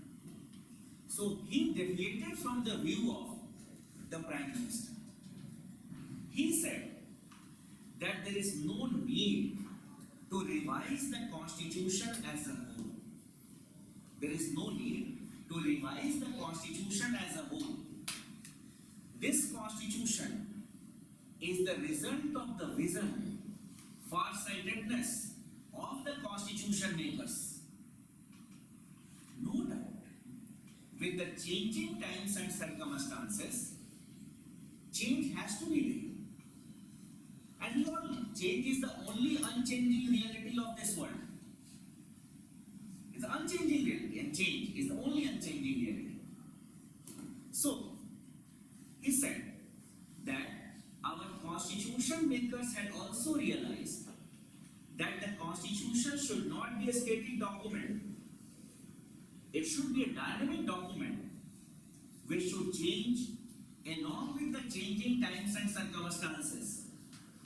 And that is why our constitution makers, they had provided for Article 368 in the constitution, which has got the provision for the amendment of the constitution. So even the process of amendment, that how the changes will take place in the constitution, it has been mentioned in article number 368. And this parliament has amended the constitution for nearly 80 times. At that point of time, it was 80 times. Now it is more than 100 times. So more than 80 times, it clearly means that if the changes are required, you can make it through Article 368. He gave examples.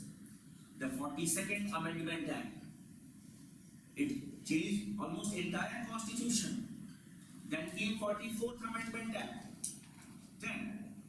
So then you see 73rd Amendment Act. 74th Amendment Act. So with the change in changing times and circumstances, you have made the changes. So why not through Article 368? Why a separate body will be created to review the whole constitution? That is the basis. That. So you needed to know the debate. It is not your view. How we will be developing our own views? By reading something, by knowing that in what context such type of debates are started in this country. नहीं तो ऐसे अगर आपको मैं बताऊंगा नहीं ना बाप अच्छा these articles आप क्या करोगे you search the internet. Then I had when I some yes, once I was taking a class in Allahabad, Prayagraj. So I gave this question to the students. Next day, the student feel that okay, the next day if I write an answer, then the teacher will be impressed. Asli impression will be there in the examination. Done. So, but yes, there are some attention seekers, that is a different. Now, what these students did, 4 or 5 of them, they had not understood anything. But they Googled, and then the next day they came with the answer. And you know, the suggestions that they gave for changes, the changes were not to be made in the constitution in IPC. Indian तो ये भी नहीं समझ में आया कि IPC and constitution these are two different things. Yeah. So that is why first of all you need to develop an understanding. The question is related to the revision of the constitution, not revision of the laws which are there in this country. So here basically you should write that when the debate is started, in what context the debate is started. And then you should write basically that when we analyze the provisions of the constitution, obviously we have got Article 368 and the constitution has been amended many times. Even if we require to add on a fundamental right, suppose any right you can say, that can be done through Article 368. Right to education was added. Right to education was added. Then the whole fundamental duty was added. So if you need to add on some more fundamental duty, some people feel that right to vote should be a fundamental duty. Even if people will not vote, it hardly matters. Because duties cannot be legally enforceable. So you can give the suggestion also that in these aspects, these changes will be made. But how can you can suggest? After going through the whole constitution, after understanding the whole constitution, you will not be able to, because we are not aware about all the provisions of the constitution, where there is a lacuna. Here we can give suggestions that amendments can be made in the process of appointment of the judges. Third, you can give such type of suggestions. Okay, in fundamental rights, these changes can be made. In directive principle, these changes can be made. In the parliament, these changes can be made. Not big deal. You can suggest changes. But the revision of the whole constitution may not be justified. Now, what the Vajpayee government did? The Vajpayee government, it constituted a commission to look into this matter. National Commission for Review of the Constitution, headed by Justice Venkat Challaiah. It was famous as the Venkat Challaiah Commission. So the Venkat Challaiah Commission also gave some recommendations. So what you people can do, the idea that I gave when the discussion, the debate started, then what changes can be made. So first basically, when we will be discussing the constitutional provisions, you will be getting an idea. Then you can see the Venkat Challaiah Commission's recommendations, that what changes it has said in the constitution. It can be there in the website also. National Commission for the Review of the Constitution. You can Google it and never follow Wikipedia. Never follow Wikipedia. Because the informations in the Wikipedia are not reliable. You cannot rely on it. So anyone can edit it. When you can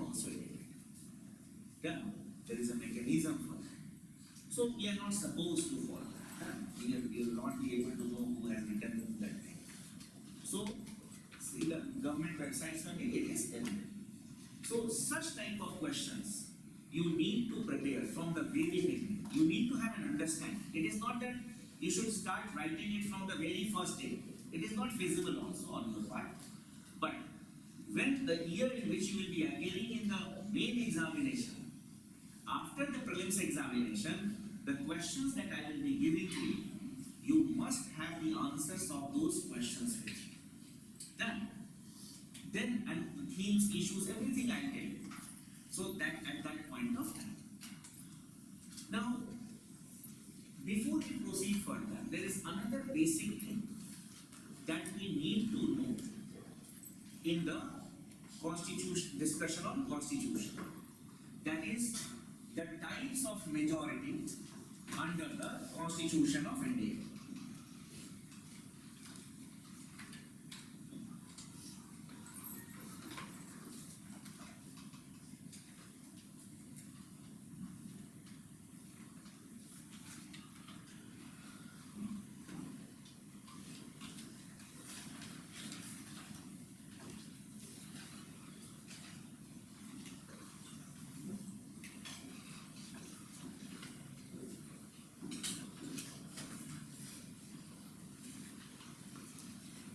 Majority is the number required to pass a bill in the legislature. It can be in the parliament, it can be at the state legislature also. Number required. You see, this is our foundation class basically. It is a foundation class, no? So foundation means, that is, your base has to be very strong. Means we need to start from the basics. In the newspaper, you will be coming across such type of terms. When the parliament session will start, we are going to have, or we are having a session going on. Because of elections, we differently organized.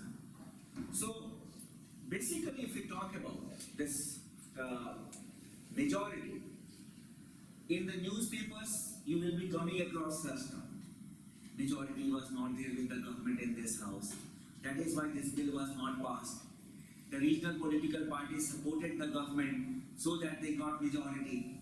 So you will be coming across such type of terms. Now, what are the different types of majority under the Constitution of India? First of all, it is simple majority.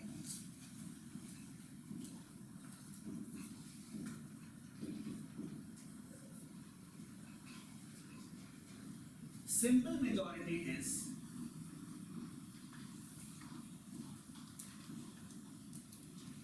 more than 50%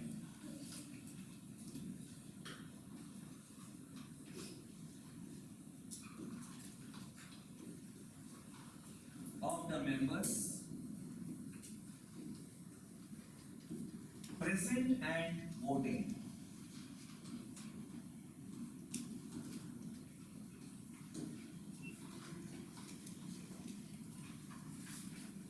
Now suppose in the Lok Sabha we have 543 members. This is the present strength. Now out of it, all the members are not present daily. Many have got some more good things to do in life than representing us in the Lok Sabha. You may have seen some of our politicians or our representatives, they are busy enacting. Some are busy in doing advertisement of Kentaro. So yes, that is what I said. Many good things to do in life.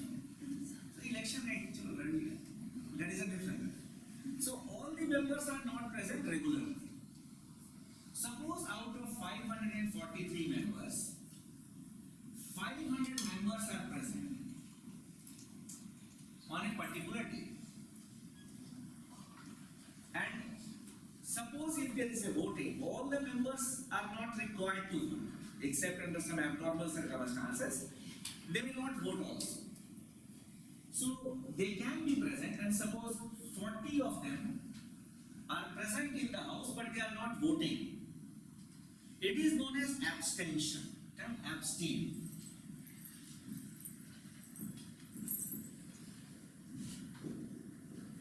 Abstain. So you are in the house but you are not taking part in the voting, that is abstain. So present and voting will be 460. Simple majority here will be 460 divided by 2 plus 1. It is more than 50%. Why? Otherwise there will be a tie. There will be equality of votes. That is why plus 1 is there. This is the simplest majority required under the Constitution of India. It is also known as working majority.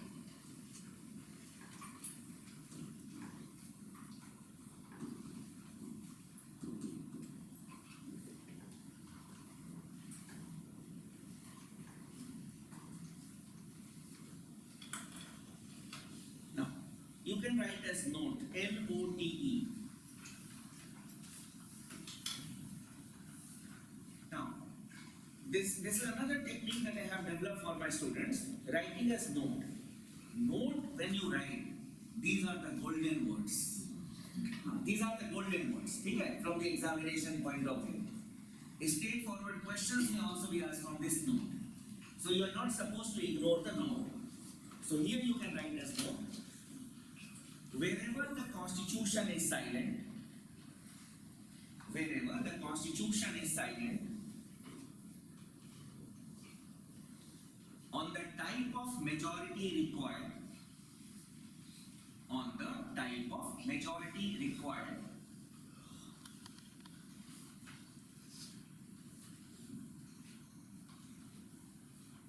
comma, it is assumed that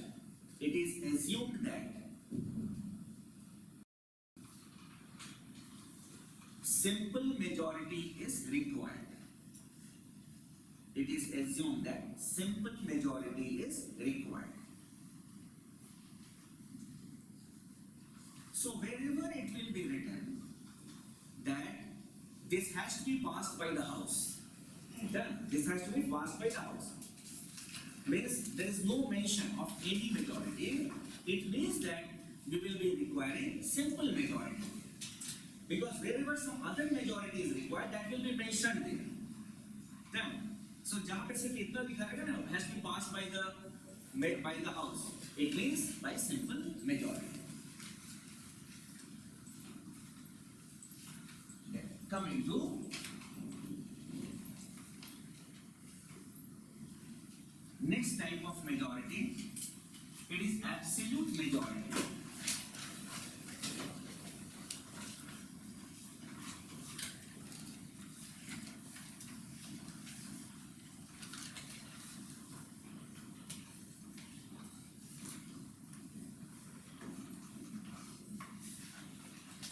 Absolute majority.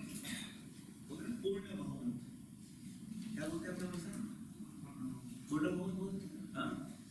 So when we say absolute majority, it is more than 50%.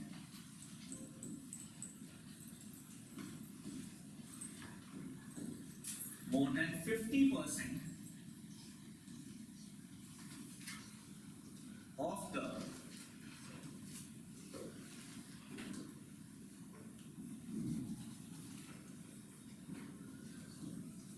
total strength of the House.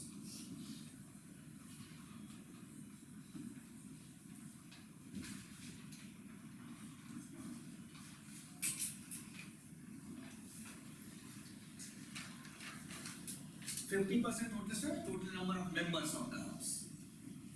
It is also known as majority of the whole House.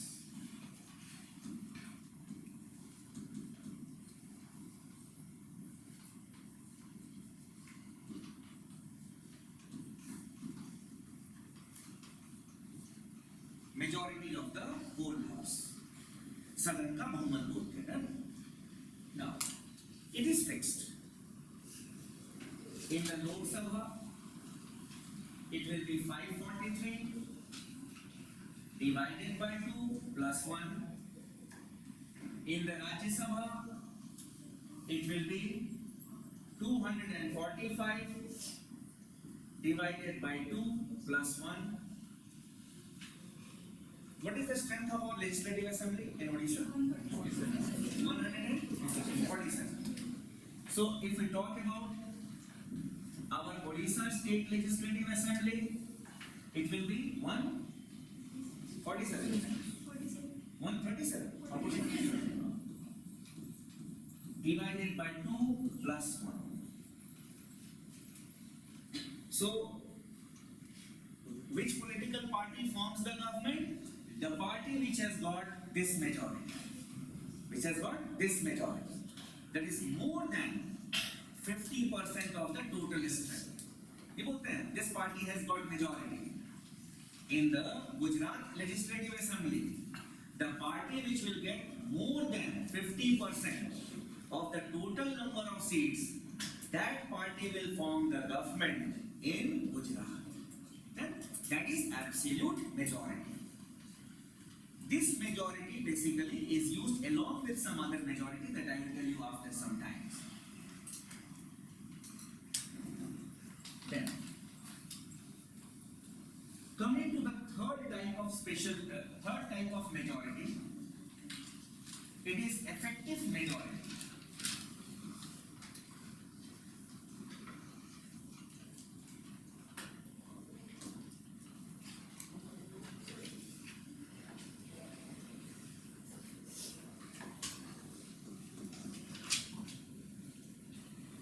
It is more than 50% of the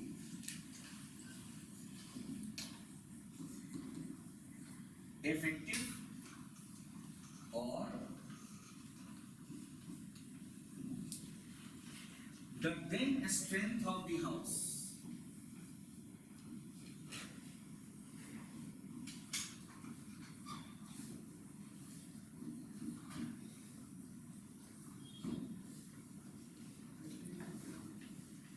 Now here, earlier it was more than 50% of the total strength of the house. Here it is more than 50% of the effective or the then strength of the house.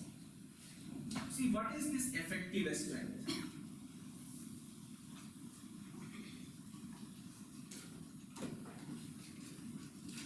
Effective strength or the then strength.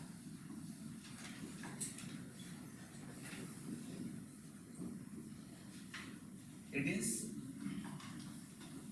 strength of the house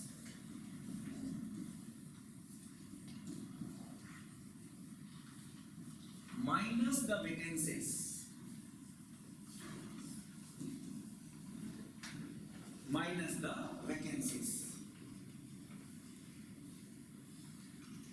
Here vacancies will not be counted. In absolute majority, whether you are present, absent, the seats are vacant, it hardly matters. For example, suppose we have a strength of 147 members in our legislative assembly.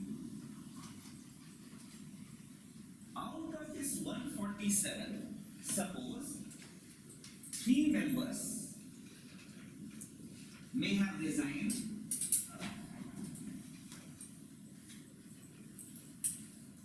One member may have been dead.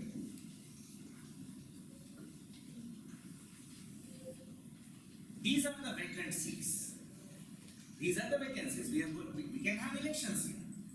So, effective strength or the net strength will be 147 minus 4. It will be 143. Okay? This is your effective strength. And here the effective majority will be 143 divided by 2 plus 1. Here we have not taken into consideration the vacancies. In absolute majority, it hardly matters. Done. But here 143 means we will be taking the majority of 143. It will not be present and voting, otherwise it will become simple majority. So in simple majority, what we take into consideration? Members present as well as voting. We do not take into consideration those who are not present or those who abstain. In absolute majority, where it is written, the bill has to be passed by majority of the house. Majority of the house. There, we will be taking up this number. Majority of the house. 147 divided by 2 plus 1. Then, where it is written, the then strength of the house, vacancies will not be counted. Now, where this majority is required, you can write as no. This majority is required. This majority is required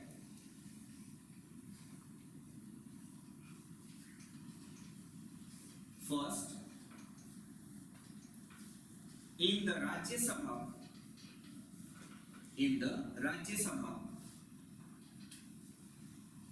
for the passage of a resolution for the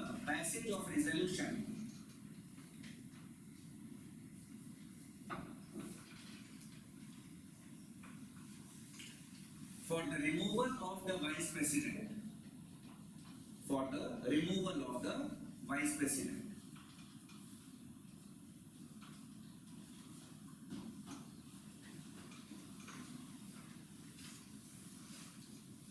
So if we need to remove the Vice President of India, then this majority will be required in the Rajya Sabha, not in the Lok Sabha. What we have written, if we have written Parliament, then both the houses. Here we have written only the Rajya Sabha. Then secondly, in the respective legislatures,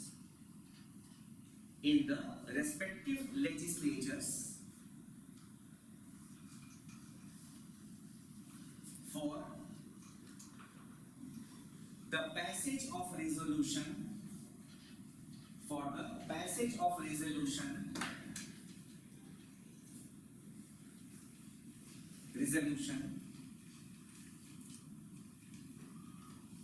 the removal of their presiding officers.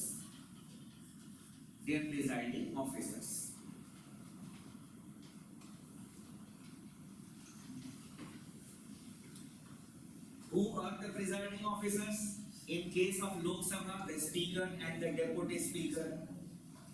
Here, in case of our Legislative Assembly, the Speaker and Deputy Speaker.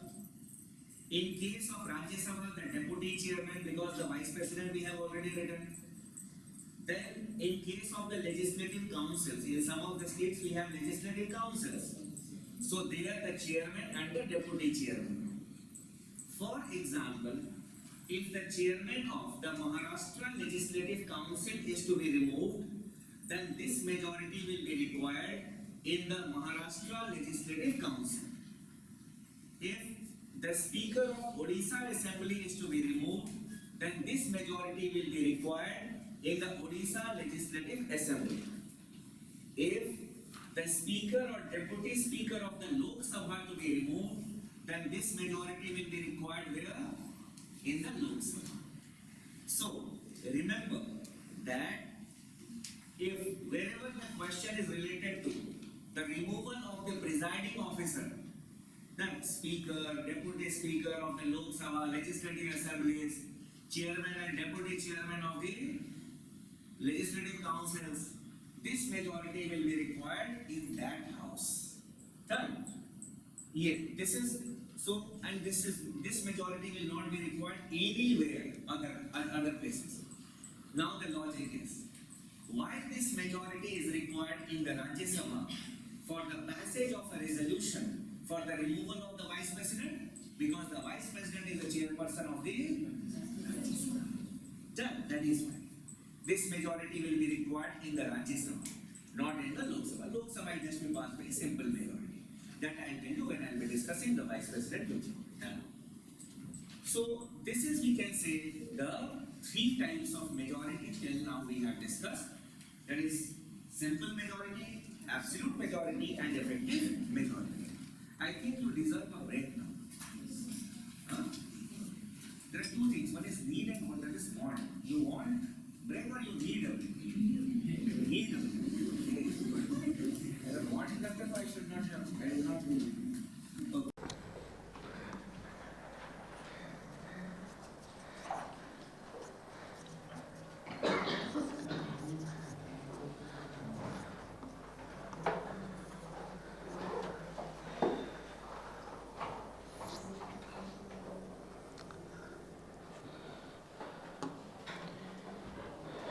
Now, in this session, the first thing that we will be taking up for discussion is the continuation of the last session only. And in the last session, we had discussed three types of majority. Now coming to the fourth type of majority, it is special majority.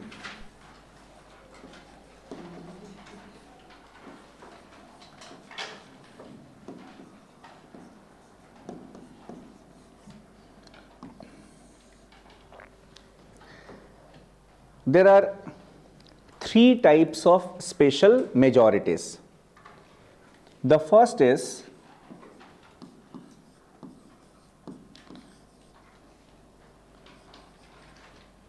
not less than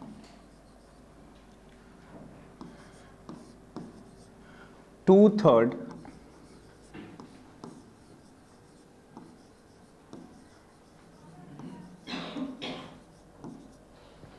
of the members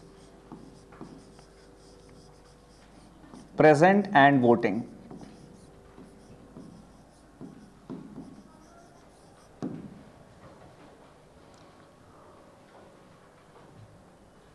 Now it is not less than means even two-thirds will also do. For example, suppose we have 255 members in the Rajya Sabha and out of 245 members in the Rajya Sabha, suppose we have got 240 who are present and voting. So here the majority required will be two-thirds of 240. It is not less than. Done. So not less than means two-thirds will also do. Earlier we had discussed more than 50%. That is why it was +1. This majority is required at two places that I will be telling you after because when we will be discussing the parliament with you. Now coming to the second type of special majority.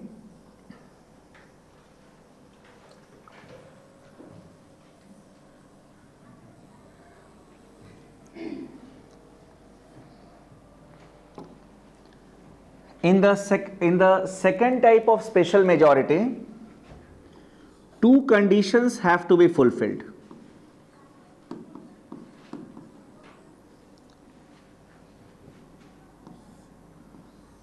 First,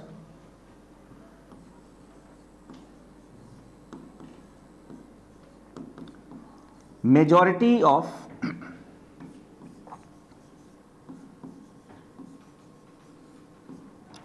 the total number of members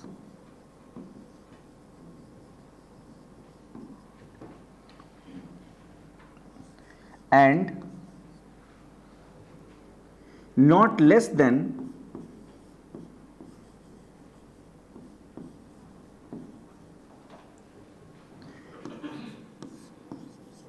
two-thirds of the members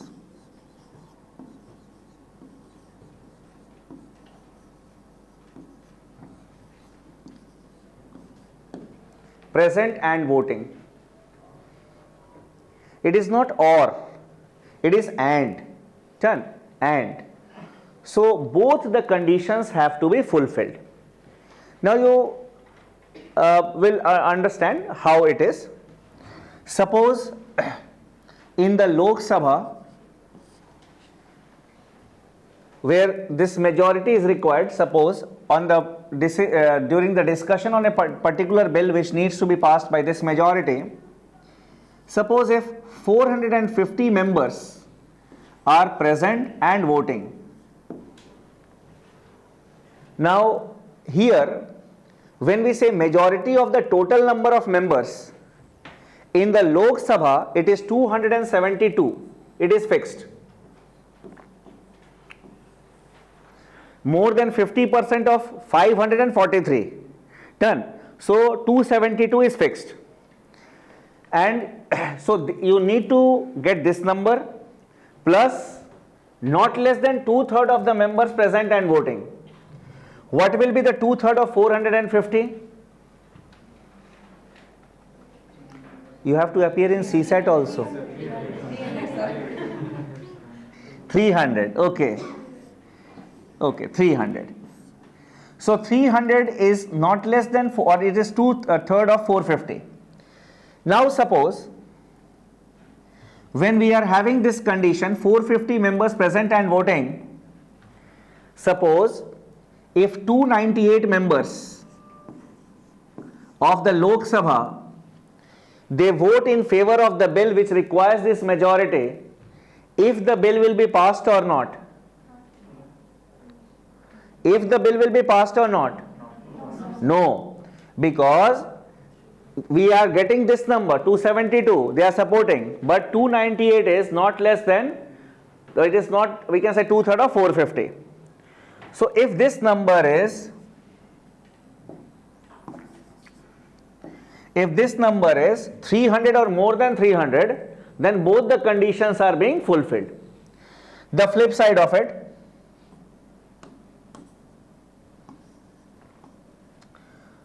suppose if 400 members are present and voting, what will be the 2/3 of 400?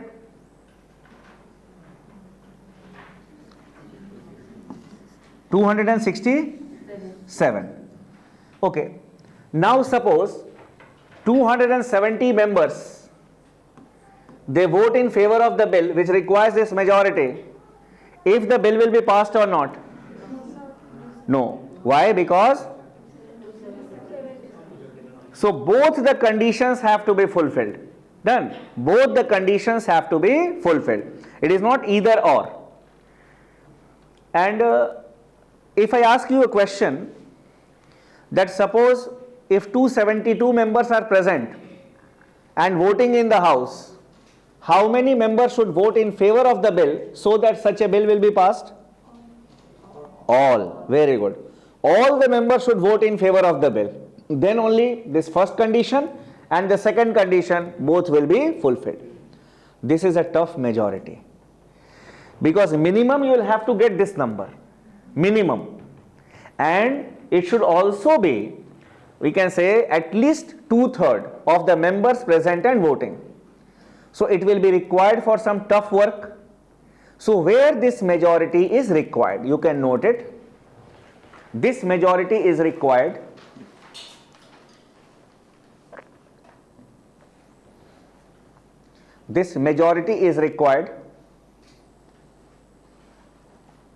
first under article 368. देखो ऐसे लिखना, मैं तरीका बताता हूँ, ठीक है? आप लोग जो लेक्चर नोट्स लिखते हो ना, you should do smart work. ऐसे लिखना, under article 368. In the lecture notes you should use such terms. In the examination पूरा लिखेंगे हम लोग. Done. So but in the classrooms we need to save our time also. So under article 368, for the passage of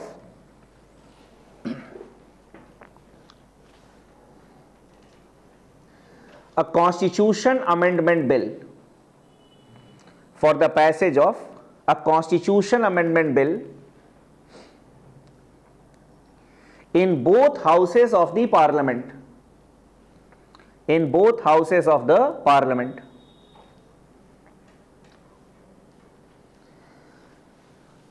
So if a constitution amendment bill is to be passed, then both the houses, Lok Sabha, Rajya Sabha, sitting separately, should pass the bill by this majority.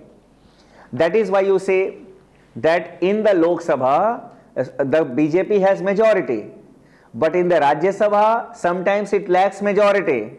That is why it depends upon the support of the smaller political parties, especially your government, that is Biju Janata Dal, generally helps the government in passing the constitutional amendment bills. YSR Congress, then this political party, that is Biju Janata Dal, it helps the government in power at the center to pass. So, because the government basically, the BJP has no majority in the Rajya Sabha, it is dependent on the smaller political parties for that. Then, secondly, for the passage of resolution,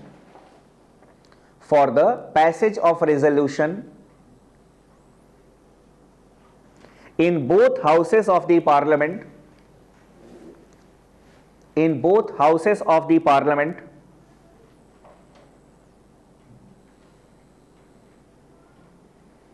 for the removal of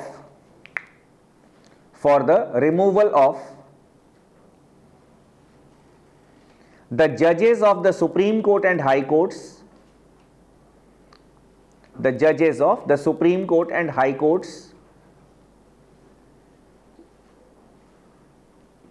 the CAG, Comptroller and Auditor General of India, CAG,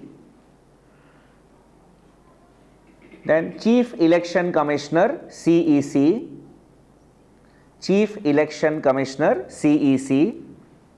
and State Election Commissioners.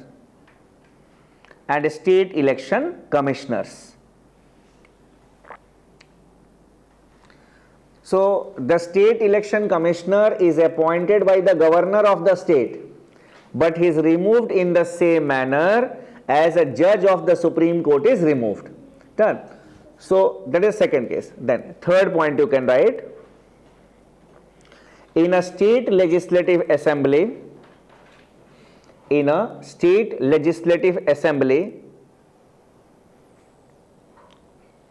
for the passage of a resolution,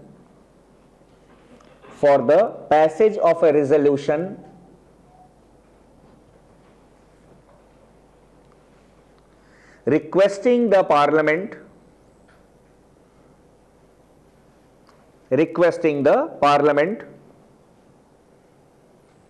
to create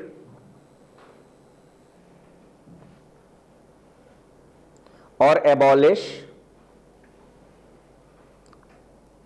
a legislative council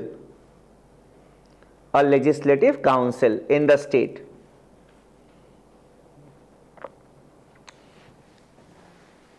Now you say that legislative councils are not there in all the states.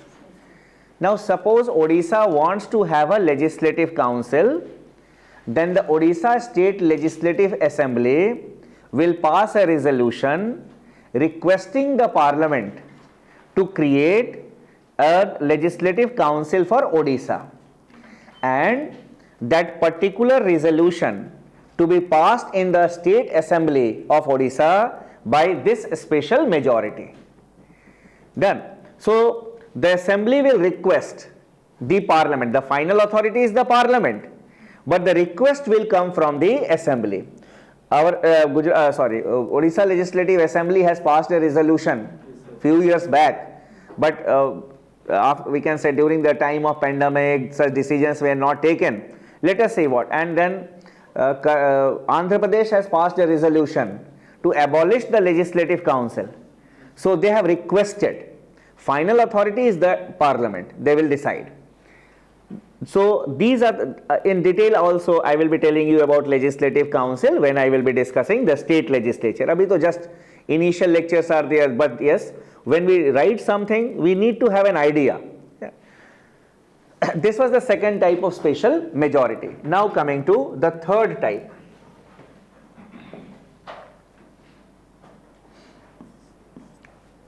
It is under Article 61 for the impeachment of the president.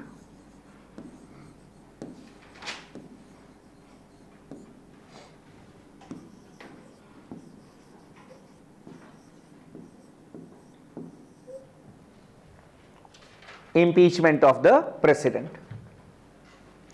It is not less than 2/3 of the total strength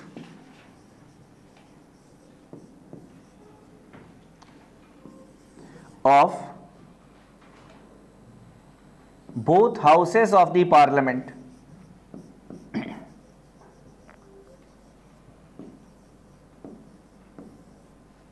Both houses of the parliament. Sitting separately. When we say both the houses, means sitting separately. So in the Lok Sabha it will be 2/3 of 543. In the Rajya Sabha it will be 2/3 of 245.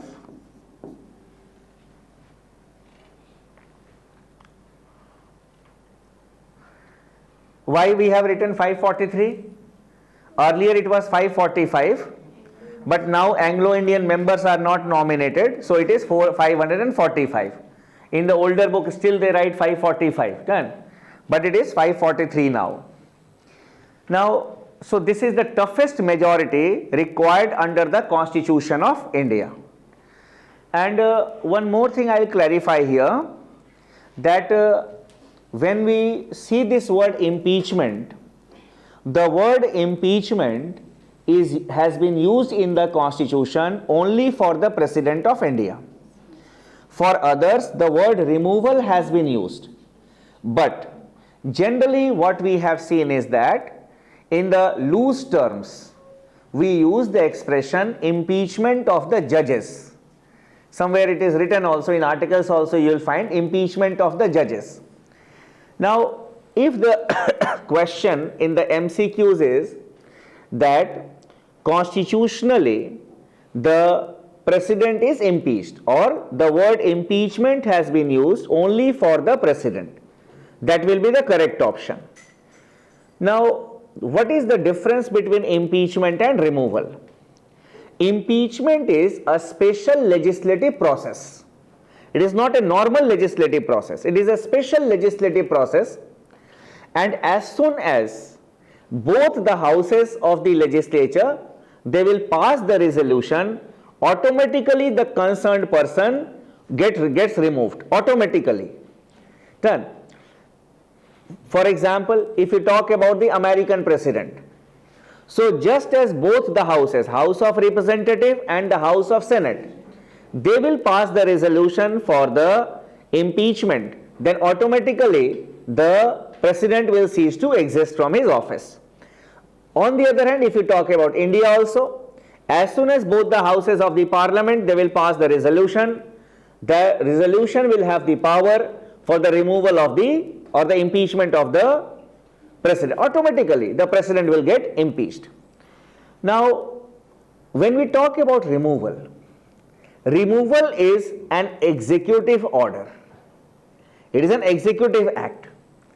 You see, a judge of the Supreme Court is removed by the president upon the passage of a resolution by both houses of the parliament by a majority of the total number of members of the house and not less than 2/3 of the members present and voting on the grounds of proved misbehavior or incapacity.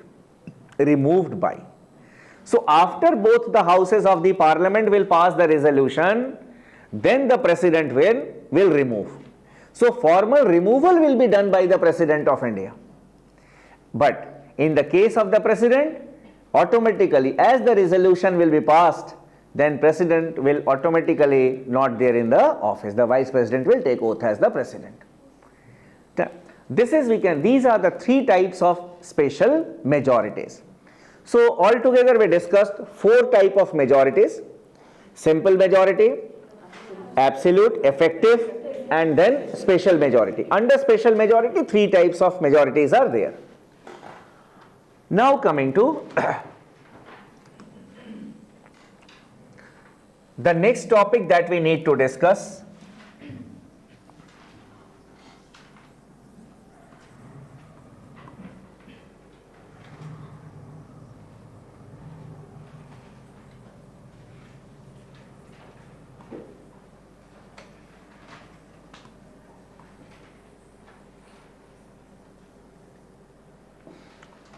it is the salient features of the Indian Constitution.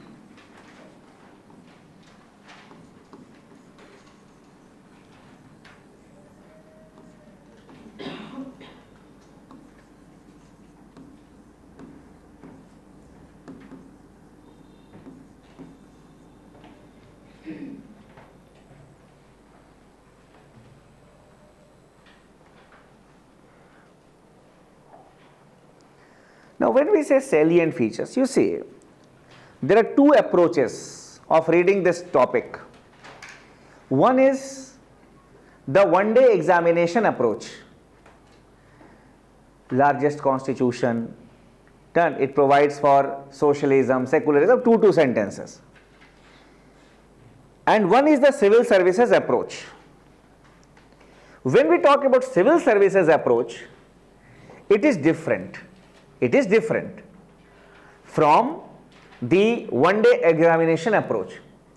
No doubt here we will have to read less, but we will have to develop an understanding of certain aspects. In our syllabus, basically, if you talk about the prelim syllabus, there is a topic called political system, and in the main examination there is a topic world constitution in comparison with Indian constitution. So generally it is not that we'll have to read all the aspects of the world constitutions, American constitution, it is not like that. Wherever it is needed, we'll compare it. That will be the methodology. Now coming to the salient features, the first feature is India is having a written constitution. Now when we talk about a written constitution,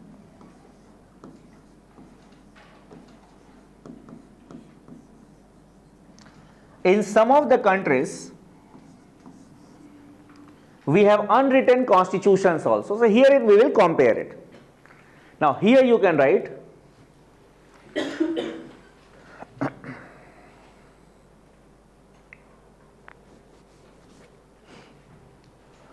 a written constitution is that constitution, a written constitution is that constitution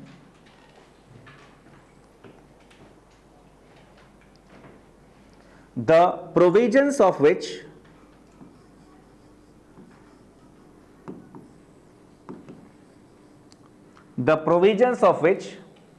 are codified.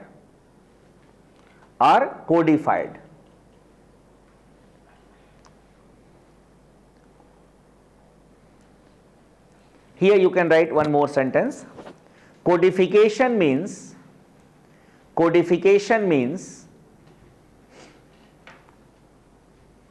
systematic arrangement.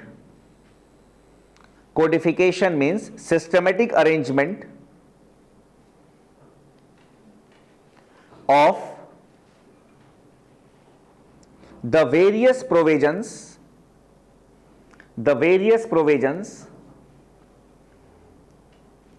in a single document.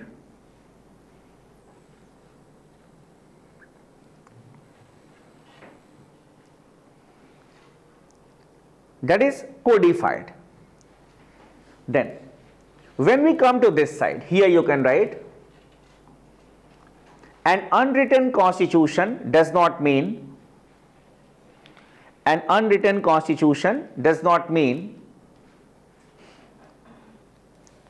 that the provisions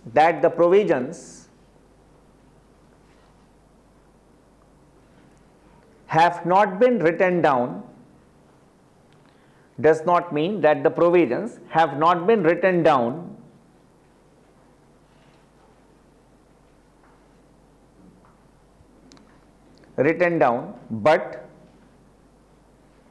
but are not codified are not codified or systematically arranged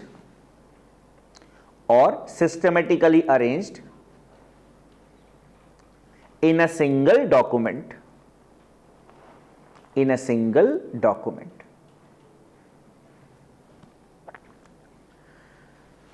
Now here if we talk about a written constitution, India, China, US, France, many countries are there which are having written constitutions. On the other hand, if we talk about an unwritten constitution,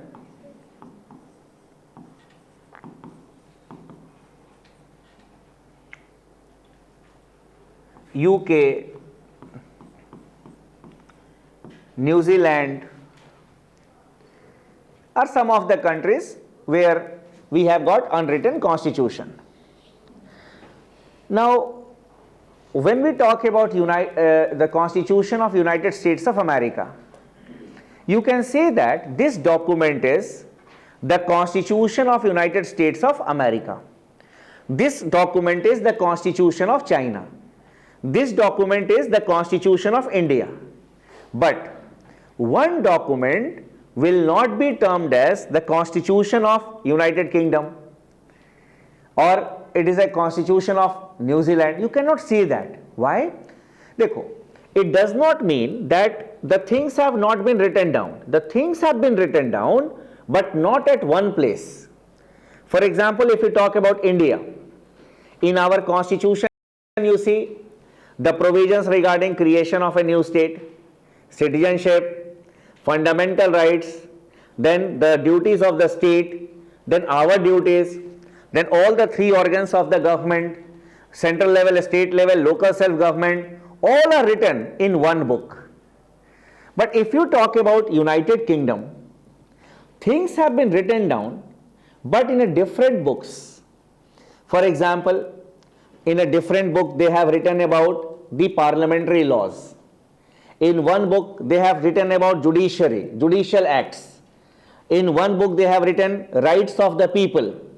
So basically what we have seen here is that in different books you will find, that is what we have written, not codified, not systematically arranged.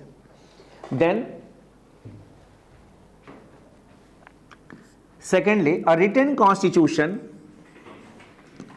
is an enacted constitution.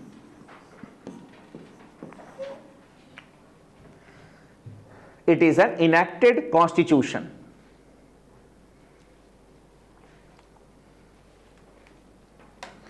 So a group of people, they sat down together and they wrote the Constitution of America, Constitution of India. Done. So a specific body, for example, the Philadelphia Convention was the body which had enacted the Constitution of United States of America. If we talk about India, the body was known as Constituent Assembly. There is an enacted constitution. Then when we talk about an unwritten constitution, it is an evolved constitution.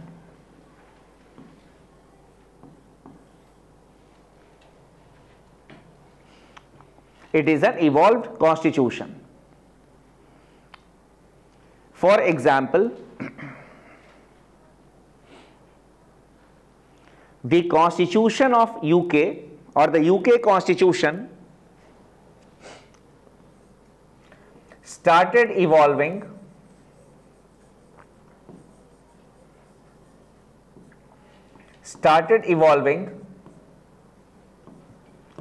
since 1215 AD,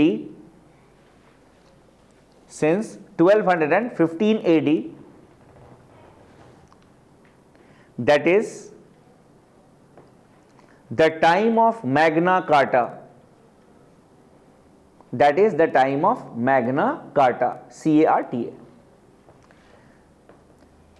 So in United Kingdom, a group of people did not sit down and wrote the constitution. Okay, this is the Constitution of UK. But gradually the laws were made from time to time. New laws were made, the earlier laws, they came to an end.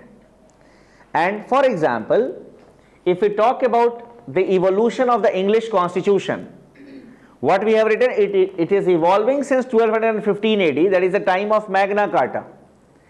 Magna Carta was a decree of the king, was a declaration of king, and the king was forced to issue a declaration, and in 1215 AD, in the Magna Carta, the king had issued certain directives for himself. I will treat everyone equally. I will not punish anyone without giving a chance to be heard. These things which is said at that point of time, they are still present in the English system or the British system. Some laws, new laws have been made, the earlier laws have ceased to exist. Gradual evolution. Then thirdly, and the most important aspect is, in a written constitution, there is supremacy of the constitution.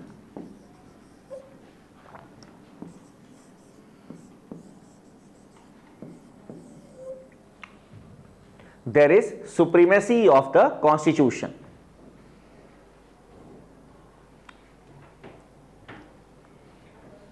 Here you can write as note,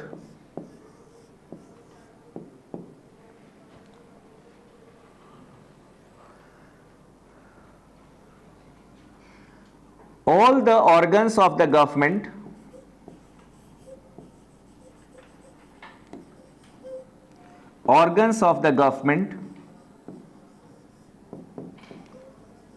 owe their origin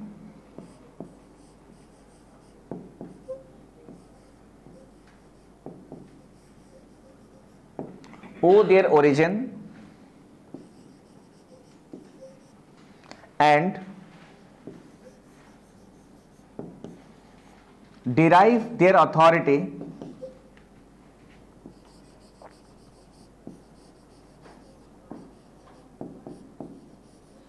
from the Constitution.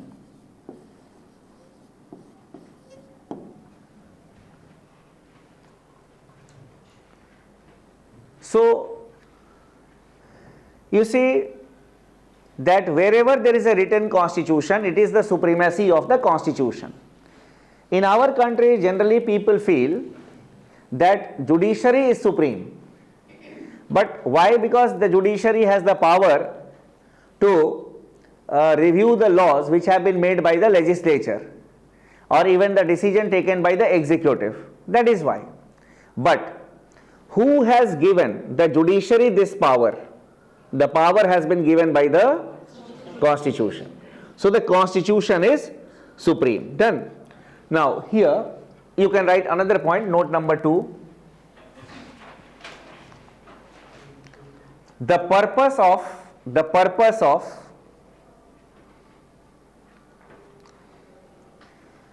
a constitution is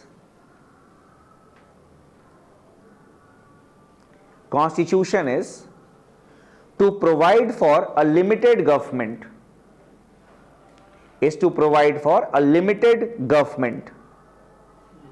limited, L-I-M-I-T-E-D, limited government, underline limited government. What is limited government? That is, it puts restrictions on the powers of the government. Done. So basically such type of questions will be asked in the examination.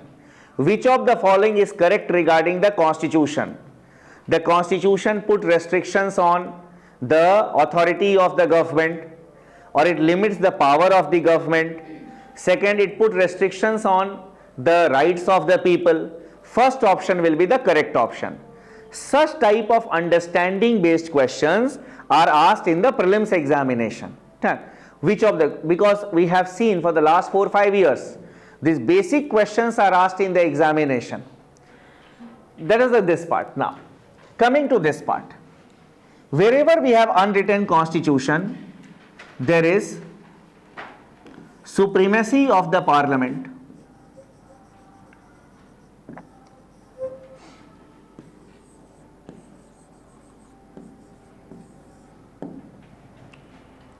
supremacy of the parliament.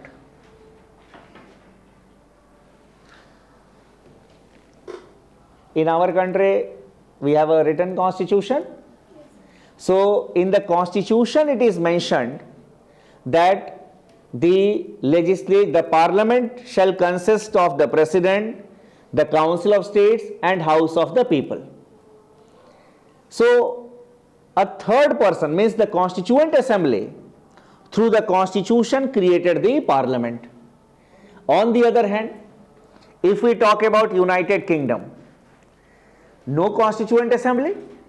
So, the parliament itself said, parliament will consist of House of Commons, House of Lords.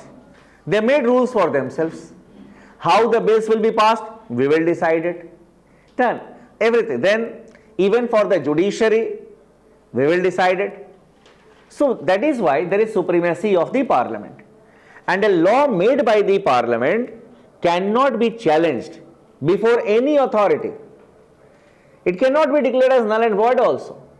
That is, we can say, supremacy of the British Parliament. You can write as note.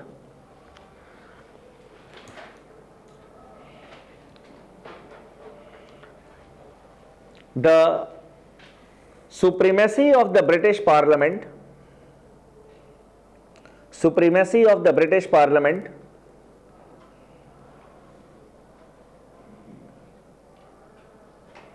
refers to the supreme lawmaking power,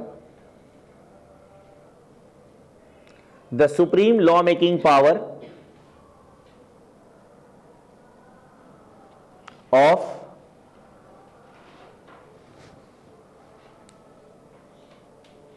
the British Parliament.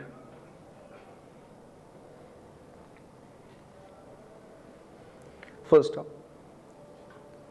The British Parliament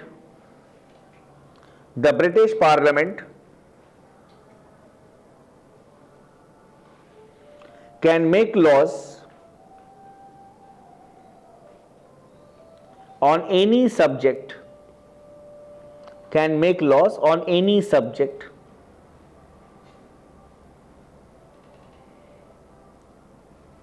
It can change any existing law. It can change any existing law by a very simple process.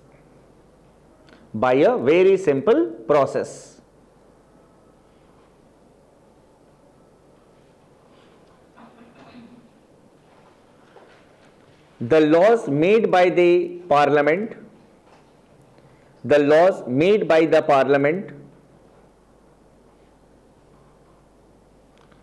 cannot be challenged before any authority,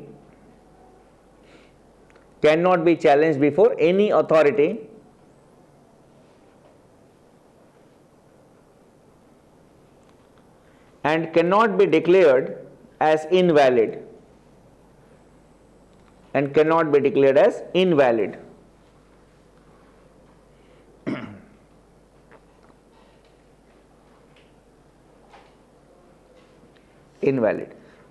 Full stop. According to some scholars,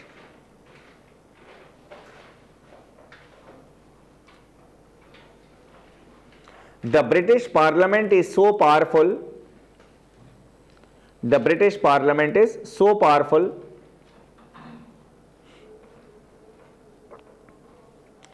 that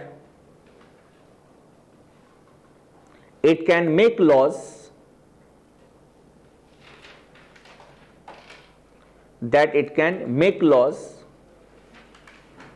on any subject except on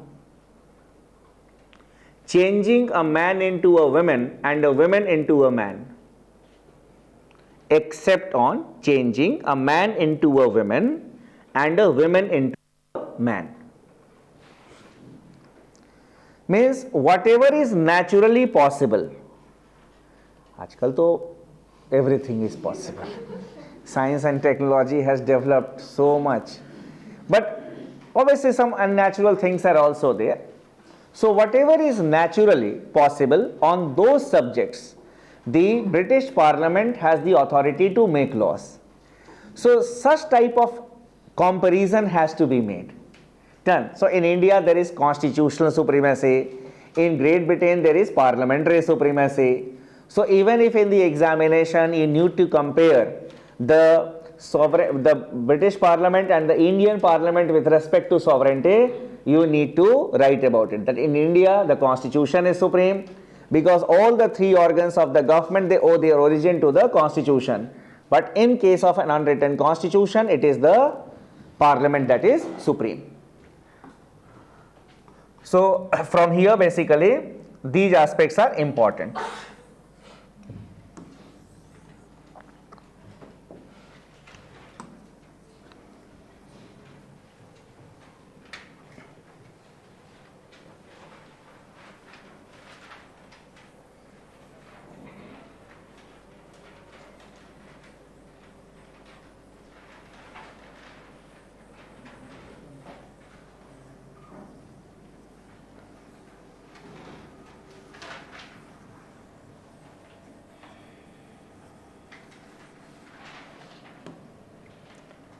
Now coming to another feature of the Indian Constitution, it has been drawn from various sources.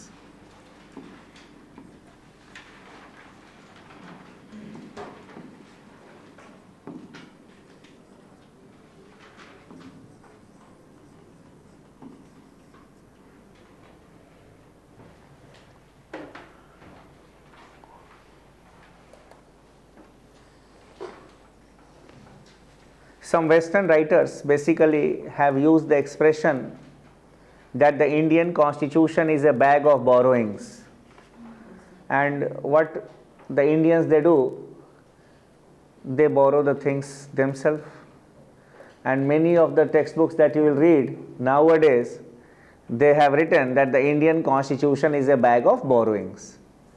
So this is the question that first of all we will be doing from the mains point of view. You can write the question: how far it is justified, how far it is justified to term the Indian Constitution, to term the Indian Constitution as a bag of borrowings, as a bag of borrowings. Now when we see this expression,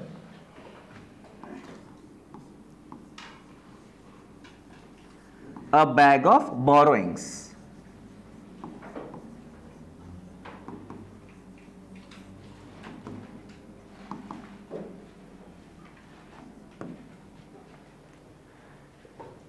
now basically here you are not supposed to write yes or no. In one of the main examination, in the public administration optional paper, this question was asked, and the question was this only, the question that I have told you. And you know what the students did? They wrote everything that is written in the book. We have taken from US Constitution these things, Government of India Act these things, done. So they wrote it and they felt that we have written the answer. That is why the students, they get lesser marks in the Indian polity section, and then in the Indian administrative paper, Indian administration paper in public administration, and in case of Indian government and politics also in PSIR, because वो सोचते हैं we can write anything. ऐसे थोड़ी ना होता है. Your answer has to be analytical, because when the question is based on analysis, Now here basically, if you talk about any constitution of the world, you cannot claim originality. Even the first written constitution of the modern times, the Philadelphia Convention. So it was not that all the members, they were sitting, ideas just started coming in their mind and they start writing. It was not like that. They must have taken the ideas from here and there, the views of the political scientists, political philosophers. And not only this, constitution is not a copyright of any country, that after writing the constitution, see, copyright है, ऐसे लिखते ना, हाँ, copyright means you will not follow it. It's not like that. It is like a shirt. Suppose if I like your shirt, what I will do, I will go to the shop and I will buy the same shirt that you are wearing. But what will be different? Size will be different. Done. Because if I will be wearing your shirt size, it may be mismatched also. Done. So that has to be taken care of. So no doubt our constitution makers, they took the parts, but they gave them an Indian color. For example, you see,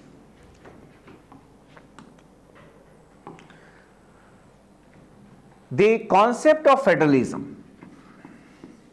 I'll make you to write what you need to write, just understand it. After that, I'll make you to write it.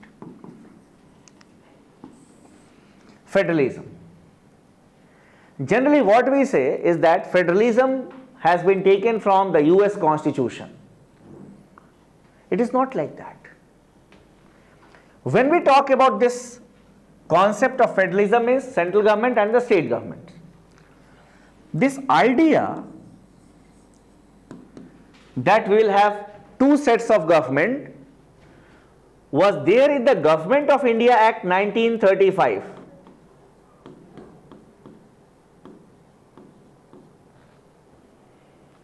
It was there, and in the morning session we had discussed the elections for the provincial assembly had taken place in 1935.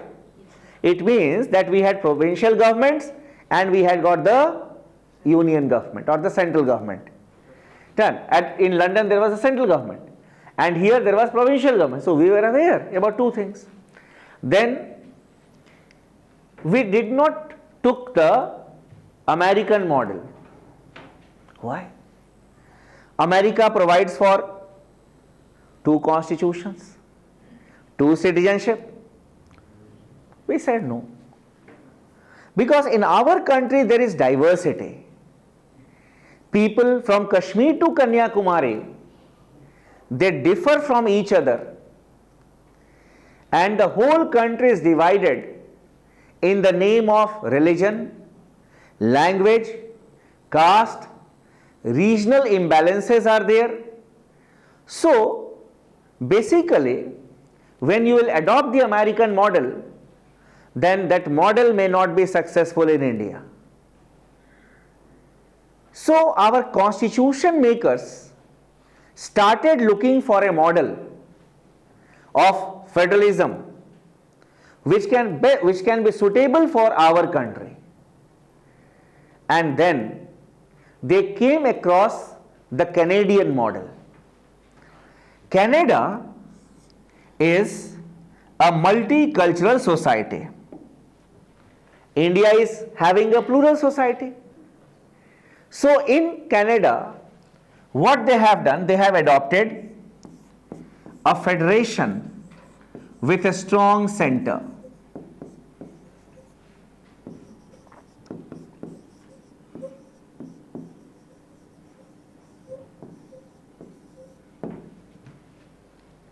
This we also took.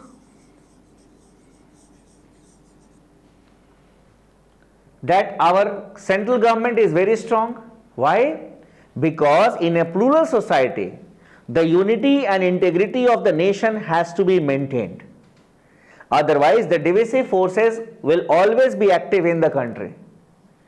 You see, if the central government is not strong, then obviously Kashmir will declare its autonomy. In Tamil Nadu, they will say Tamil Elam, Dravidian state. Stalin always talk about such type of useless things. Yes, so your central government has to be very strong. But our constitution makers, they were people of farsightedness.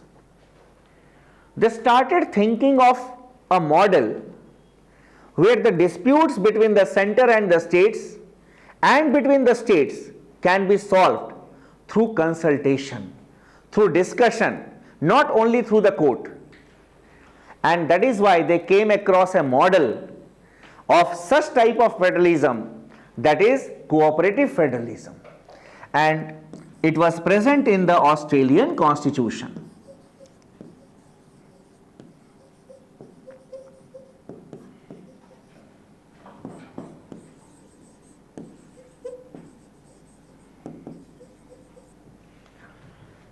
Cooperative federalism.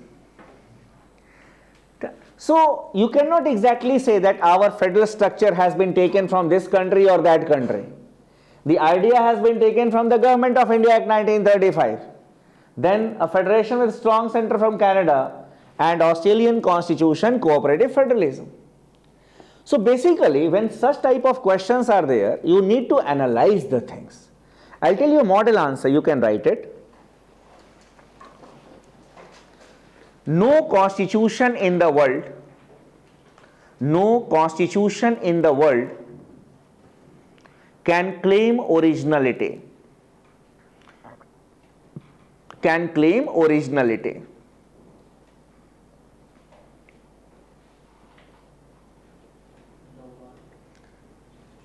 Can claim originality. And you know, Dr. Ambedkar himself had said that we are framing our constitution at this point of time, here nothing can be original, because we were drafting our constitution, making our constitution in 1947. Done. So 46, 47, all the countries had drafted their constitution. Done. So obviously it was not that we will have ekdam unique and new type of constitution.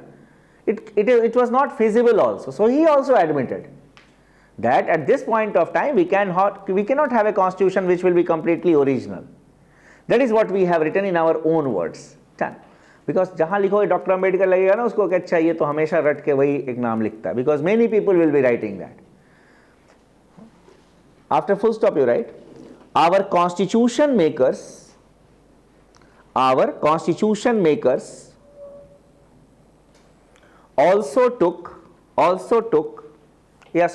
went through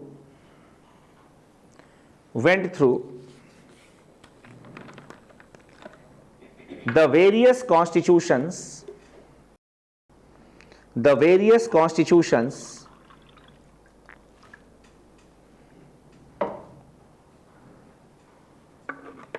and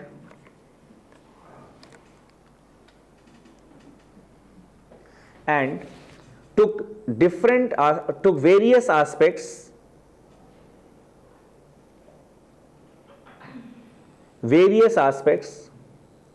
from these constitutions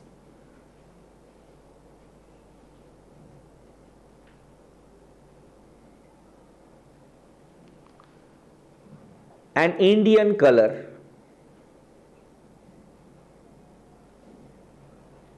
An Indian color. For example, the idea of federalism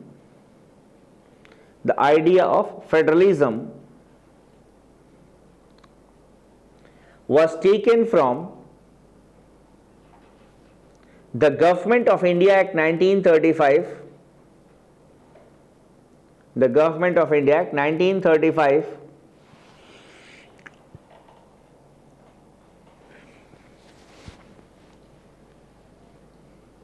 full stop. Keeping in view the divisive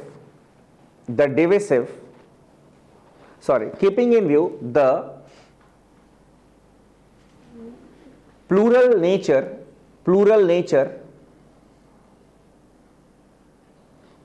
or diversity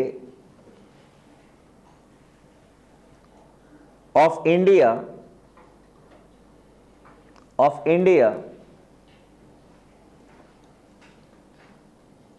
the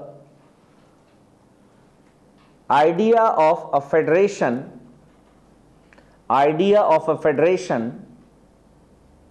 with a strong center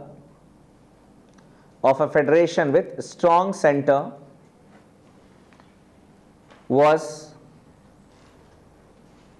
taken from the Canadian Constitution.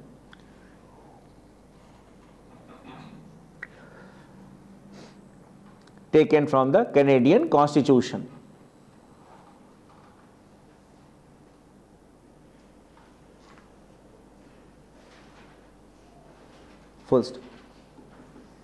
And for amicable solution of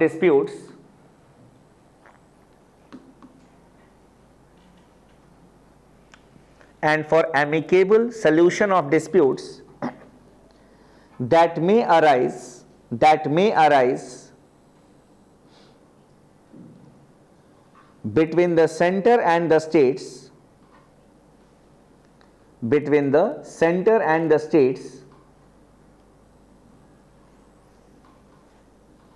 or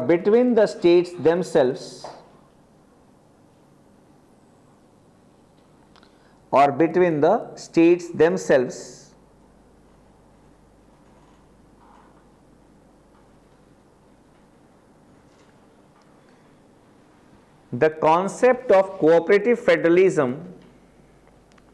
the concept of cooperative federalism was taken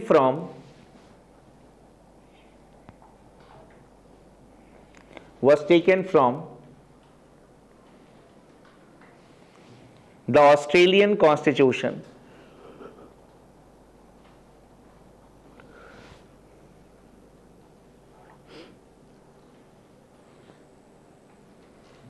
This is the first part.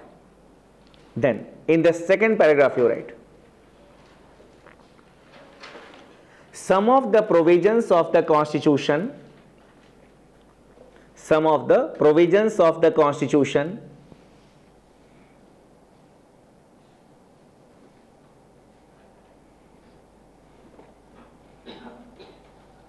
have been taken from the other constitutions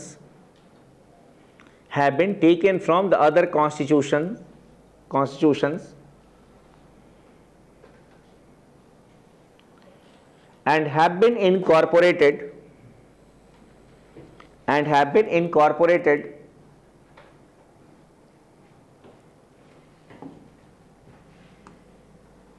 in the Indian Constitution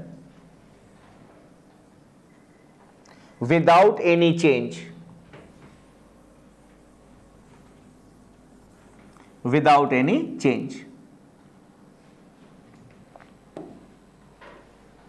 For example,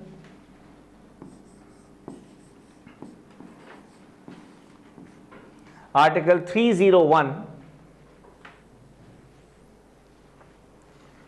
providing for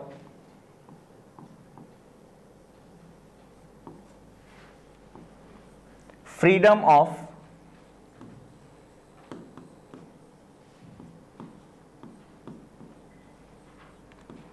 interstate trade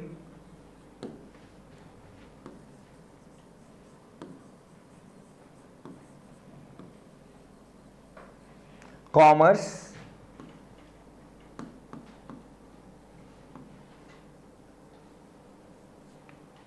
and intercourse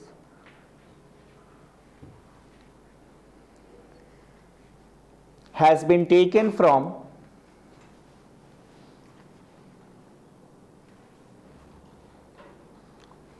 the Australian Constitution. So exactly the things have been taken from section 92 of the Australian Constitution. In India we call them as article. In Australia they call them as sections. So section 92, and they have been incorporated as it is. Then in the next paragraph you can write, some of the provisions of the Indian Constitution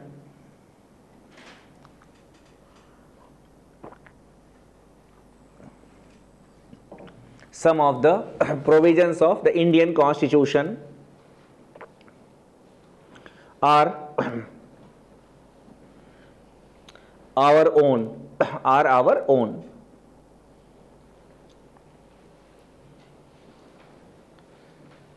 For example,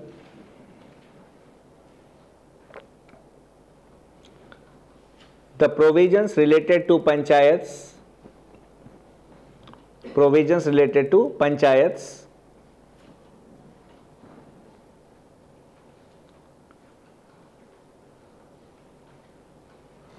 comma, abolition of untouchability,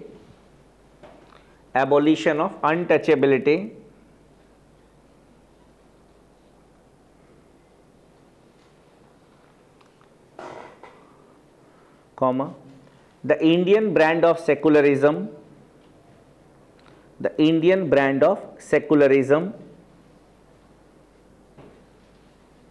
etc.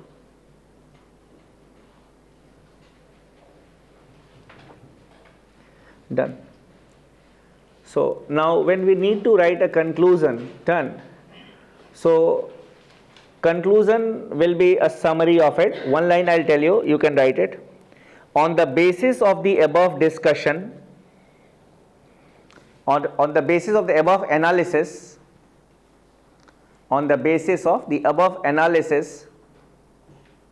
we may conclude that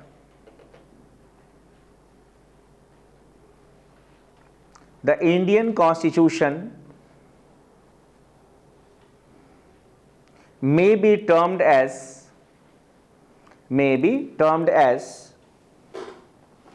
a bag of borrowings to some extent.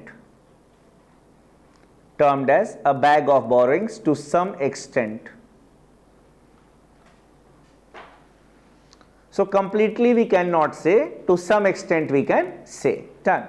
So basically when you analyze the things, and not only this, you say that your conclusion has to be there. Don't go even by the so-called toppers who say that, oh no, even conclusion nahi bhi likhoge to kaam chal jayega. It's not like that. You need to conclude your answer. When you talk to someone, you need to conclude the discussion. That is a common sensual thing. So when you are an administrator, so basically when you are having discussion, abruptly you cannot stop in between. Ho gaya, meeting is closed. It's not. We need to conclude it. So when you conclude it, you should say by way of summing up, or on the basis of the above analysis. If the fact is there, on the basis of the above facts, you need to write on what basis we are saying it. And even if the question says I agree, do you agree, then you are not supposed to write I agree. Who are you to agree? You are reading this subject out of compulsion, because you have to appear in the civil services examination, and it is not possible that we'll have ideas on each and everything. It is not feasible also. So that is why the word we is always better. I, many a times it seems to be arrogant. I say this. No. And I have got strong reasons why I say that.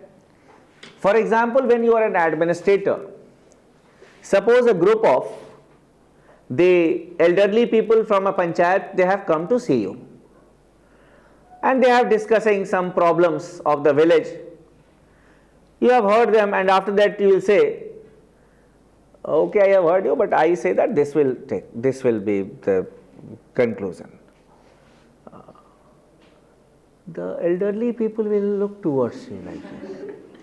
That he is of the son, or we can say, he is of the age of my grandson, and he is so arrogant. No, I am the DM, I am saying this will happen. What is it? But a polite person, a good administrator, after hearing, he will say the same thing that he wishes to say. But what he will say, we had a discussion on this particular topic, we discussed these aspects, and I feel that on the basis of the discussion that we had, we have come to this conclusion. Make them a party to the decision making. So make the examiner a party to your answer. We may agree, you can also agree. It is not that I, done. So answer writing is a skill that has to be developed from very beginning. These are small things, but this will differentiate your answer with the answer of others. That is what in the last class, that is study also, when we had met for the first time, I had told you that you need to think like an administrator from the very beginning. Administrator will not mean, hey, bring water, I am an officer. It's not like that. Oh, time are gone. Abhi, you scold a PN of an office. Then you will say, hey, what are you doing? Social justice. Yes? You cannot. Union is there. पहले की बात अलग थी. Now the time has changed. And you know, there is an operation, there is a, we can say, Mission Karmi Yogi. You may or you may not have heard about it. Mission Karmi Yogi. And when we talk about this Mission Karmi Yogi, there is a vision of the Karmi Yogi civil servant. He should be imaginary and innovative. A civil servant should be polite. That is one thing. You are not supposed to be arrogant. Done. You are not supposed to be arrogant. Because you have to be with the people. And you are not supposed to be arrogant with the common man. You need to be polite. Many other qualities are there. So in your answer, these things should be reflected.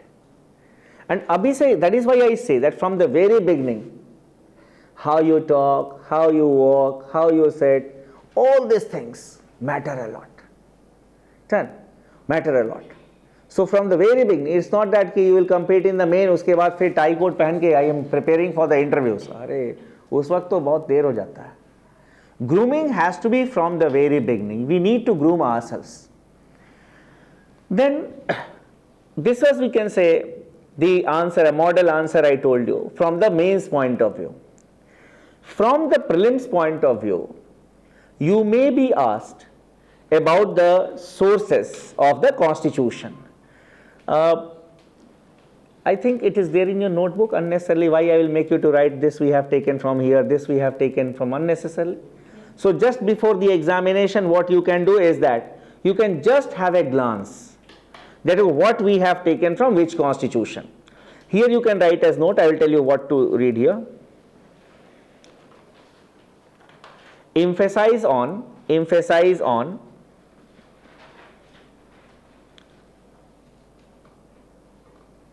the Government of India Act 1935. Government of India Act 1935. From the mains point of view also, in the examination, the public service commissions are very fond of asking about the Government of India Act 1935 and the borrowings of the Indian Constitution, that what we have taken then from the Government of India Act 1935. So that you need to concentrate. Rest to other US, UK, these are there, so you just need to have an idea. If you wish, you can see it today also. And if you find any problem in understanding any of the things that, sir, we had discussed, I have read that, sir, this aspect was taken from this Constitution, what exactly this concept means. If you have difficulty in understanding, just tell me tomorrow and I will explain it to you, not a big deal. Now, coming to another feature,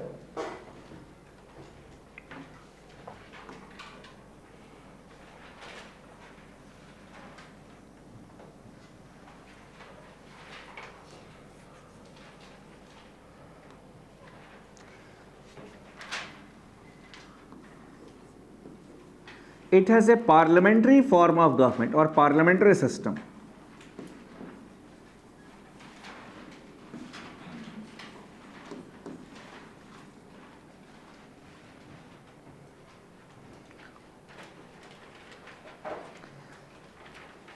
Now, in our prelim syllabus, it is mentioned political systems, and we expect a question every year on political systems in the prelims examination. Now, in some of the countries we have got parliamentary system, in some of the countries we have got presidential system. So herein we will be discussing both. In the next sentence you write first, then we'll proceed further. Based on the relationship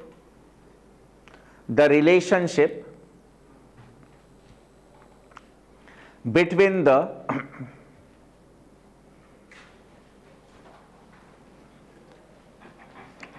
executive and the legislature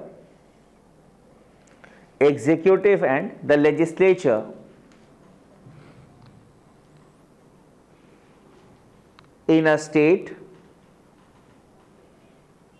here will mean country, state mein S will be capital, comma, the political systems have been classified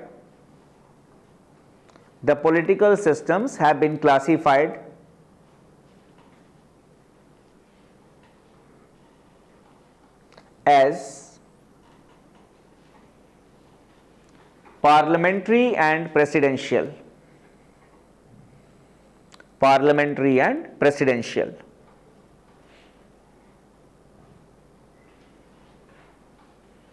Underline. Based on relationship between executive and the legislature.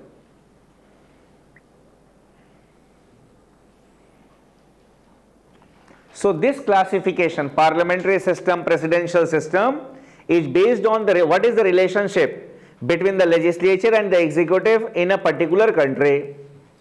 Now one by one I will tell you. First of all, coming to the parliamentary system. Parliamentary system will not mean that there is a parliament, so it is a parliamentary system. Legislature is there in almost all the countries, all the countries.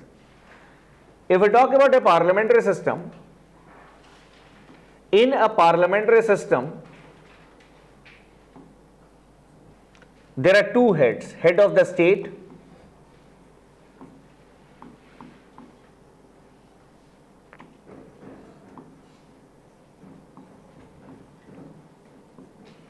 and head of the government.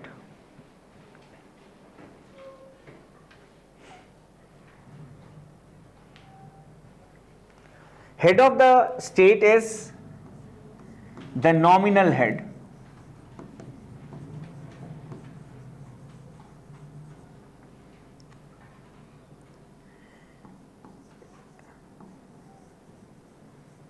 De jure. And head of the government is the real head.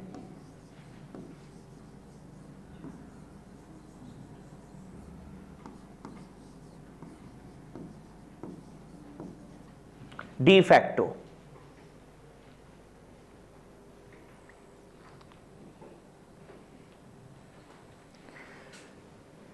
Now you see, for example,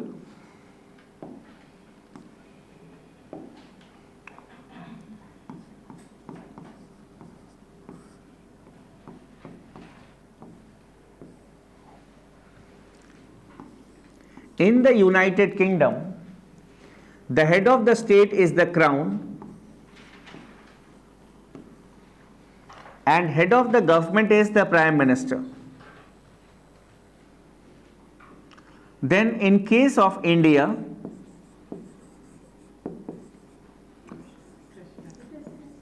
president is the head of the state and the prime minister is the head of the government. So technically, why not prime ministerial government? Because the real head is the prime minister. Why the term parliamentary has been used here? Because the head of the government, that is the Prime Minister, he belongs to the Parliament.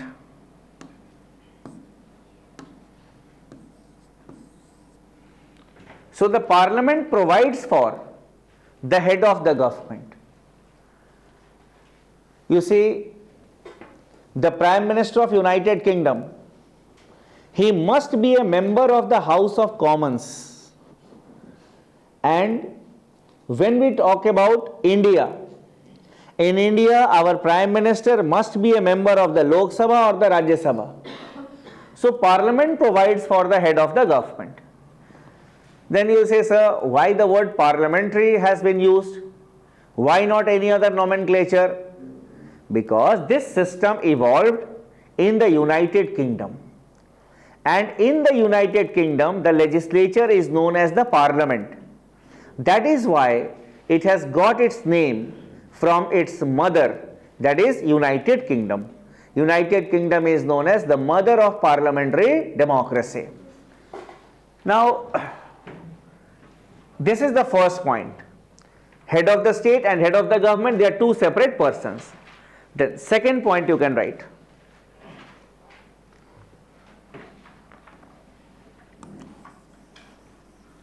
The legislature provides for the executive. The legislature provides for the executive. And next point you write, the executive is responsible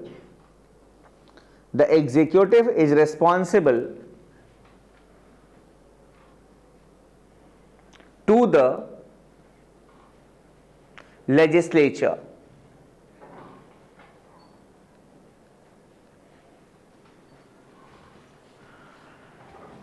These 3 points are important from the examination point of view. Which of the following statement is correct regarding a parliamentary form of government? 1 and 2, 1, 2 and 3. Such questions may be asked. Now those who may not have understood it, I will try to make the things easier for you with the help of an illustration.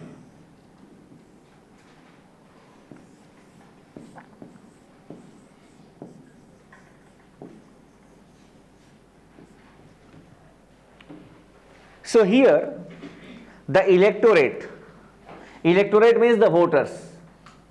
The electorate, it elects the members of the legislature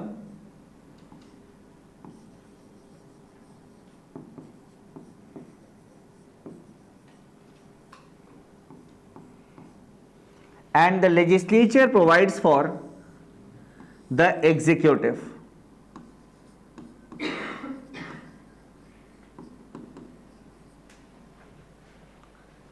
What we do in the elections? We go and vote for our MLA or our member of the parliament in the Lok Sabha.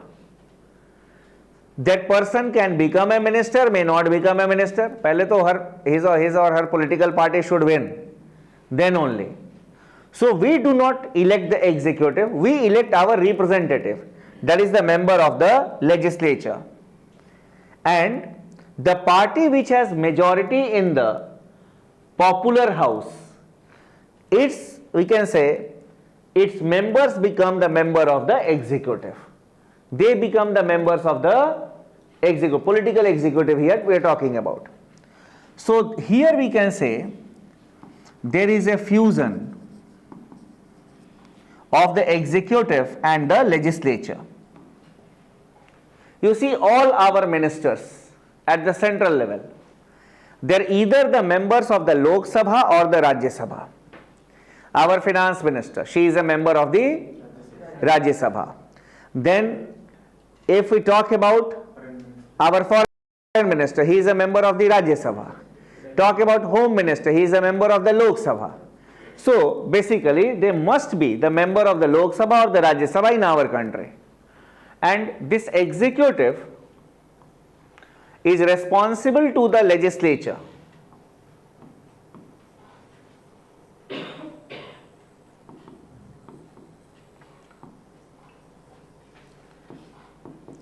especially the lower house. Lower house is the popular house. What is this concept of responsibility? Suppose in Odisha we have got legislative assembly. Your council of ministers is responsible to the legislative assembly. If the legislative assembly will pass a no confidence motion, avishwas mat, then the government will no longer be there. So basically this executive is responsible to the legislature. If a no confidence motion is passed, you will no longer be the government.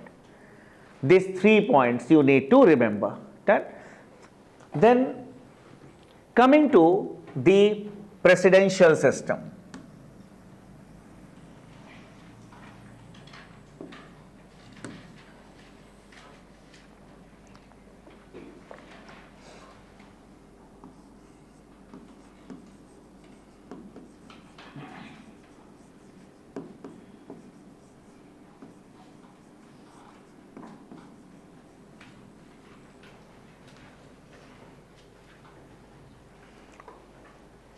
Now, in a presidential system, as it exists in United States of America,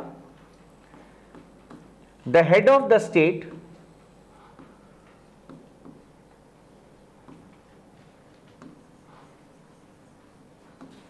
and head of the government is the same.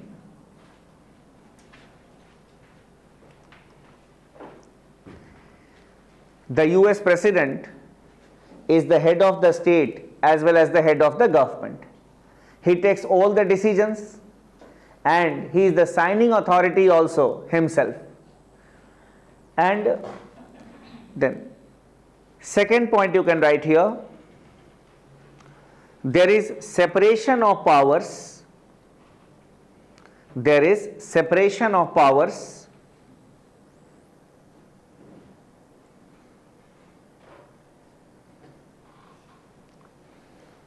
between the 3 organs of the government.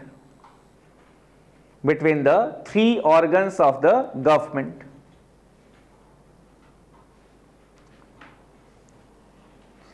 So in a parliamentary system there is a fusion. Then a member of the executive must be a member of the legislature.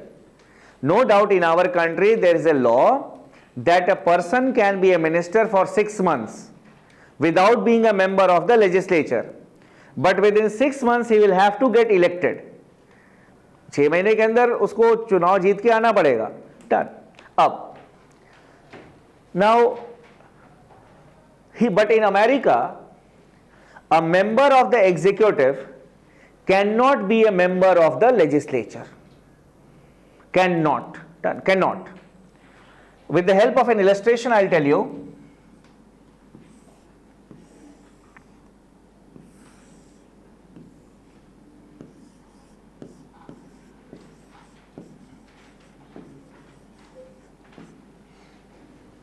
We are discussing the US case.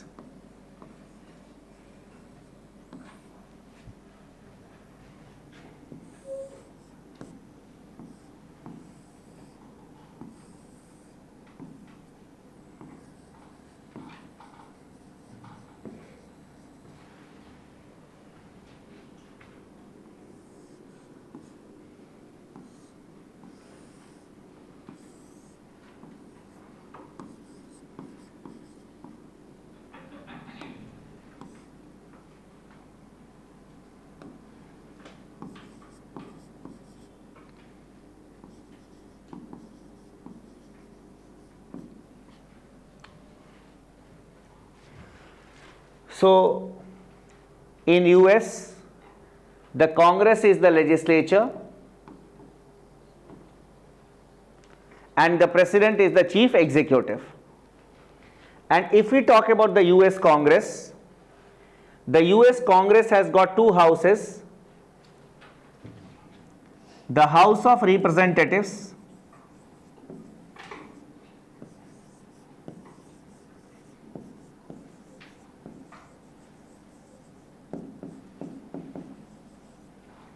and Senate.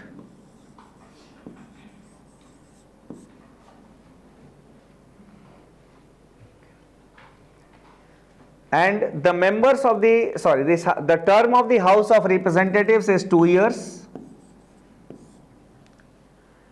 And a member of the Senate is elected for a term of 6 years.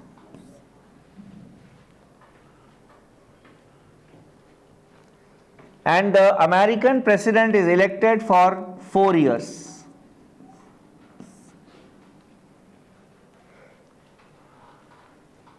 Now, the people or the voters of United States of America in separate election every 2 years, they elect the members of the House of Representatives. Now, it is just like our Lok Sabha, or you can say state assembly as we have got, but at the national level they have got House of Representatives. Every 2 years the elections are held. Senate is just like our Rajya Sabha. Here the members are elected for a term of 6 years, and here every 6 years the people elect their representative in the Senate. There is direct election, and the American president is elected by the people for 4 years.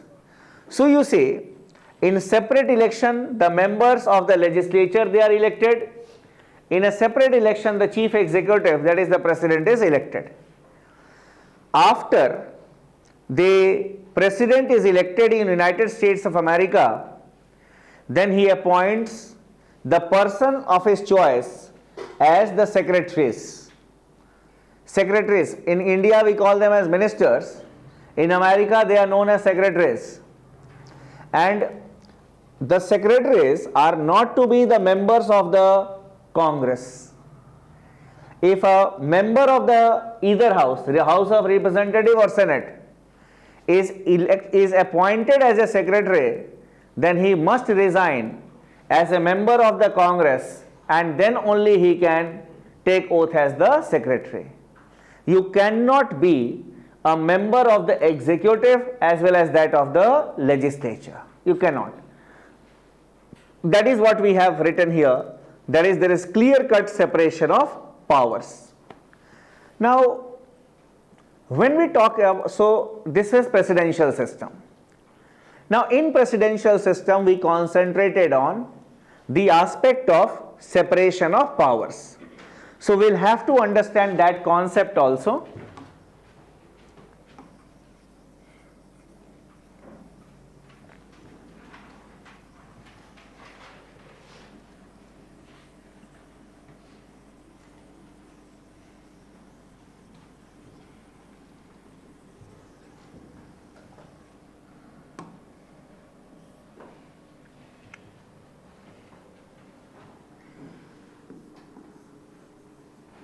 Doctrine of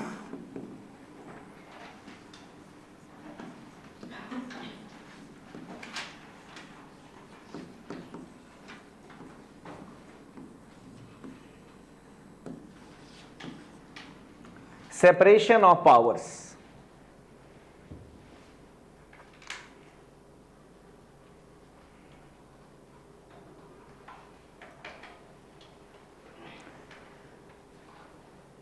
This doctrine of separation of powers was propounded by the French philosopher Montesquieu.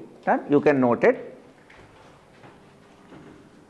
This doctrine of SOP was propounded by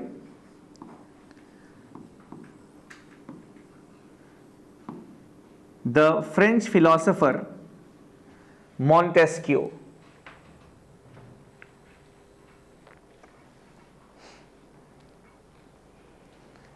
Full stop. Now, what is this separation of powers? Dekho. We have got three organs of the government: executive, legislature and judiciary. What are the functions that they need to perform? Law making, law execution and law adjudication. When there was monarchy, then all the three powers of the state, law making, law implementation and law adjudication, was in the hands of the king. Now, when all the three powers are there in a single person or a single body, then it can lead to dictatorship. That is why Montesquieu said that in democracy there must be separation of powers. There is difference between division of powers and separation of powers. Division of power, the context in which we use, central government, state government. Here separation of powers, three organs of the government. You can note it. He was of the view, he means Montesquieu, was of the view that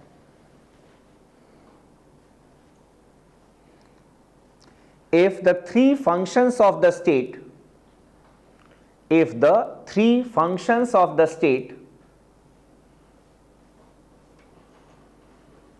that is law making, law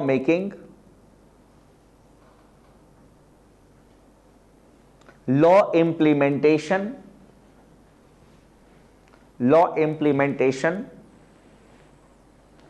and law adjudication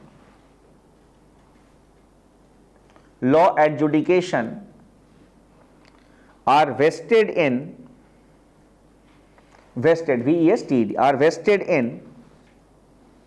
a single person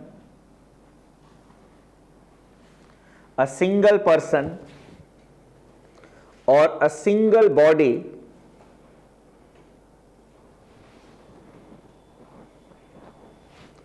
then it may lead to dictatorship. It may lead to dictatorship.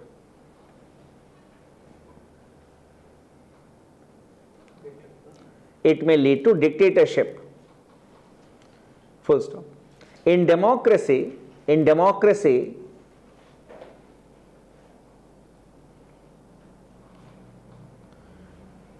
these three functions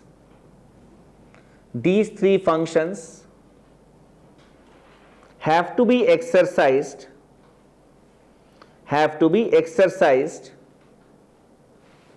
by three different organs.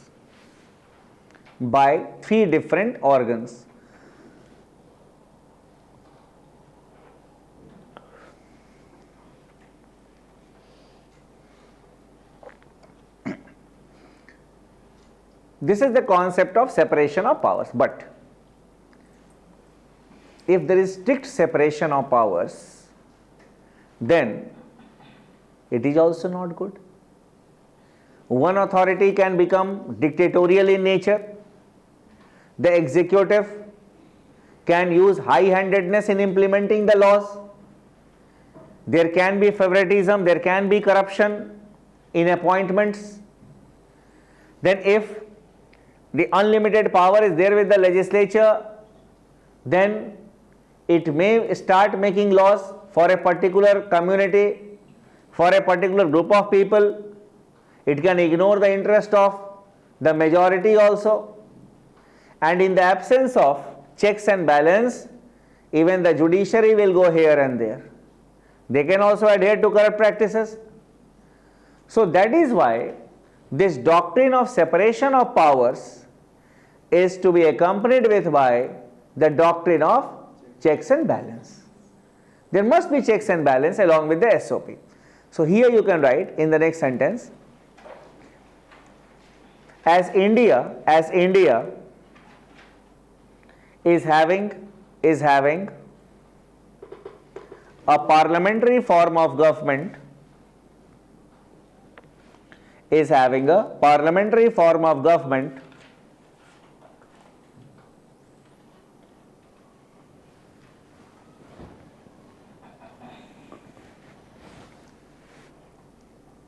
separation of powers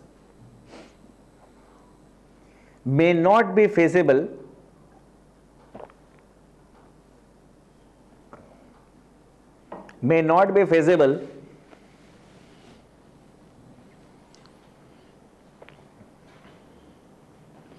between the legislature and the executive.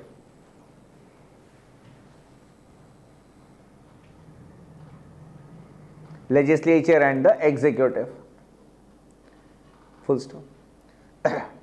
But the Constitution under Article 50 but the Constitution under Article 50 provides for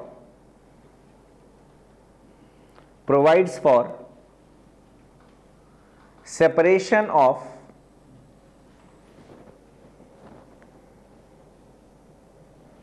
judiciary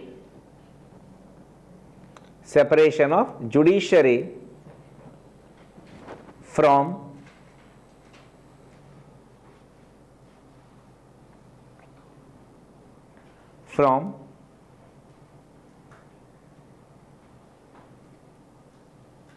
the executive. Underline Article 50. Article में ना always whenever you will be writing in the examination, A will be capital letter. Done. Now, in the next paragraph, the doctrine of SOP, separation of powers, has to be accompanied with by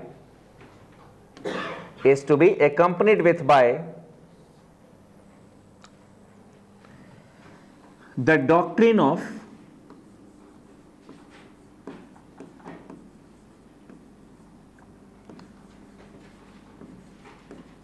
checks and balance.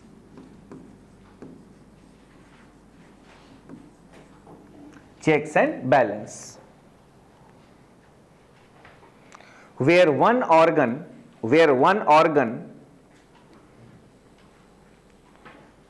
puts a check on the other organ,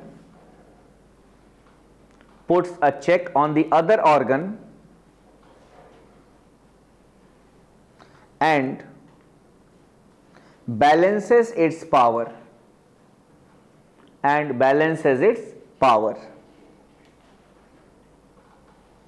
Underline doctrine of checks and balance.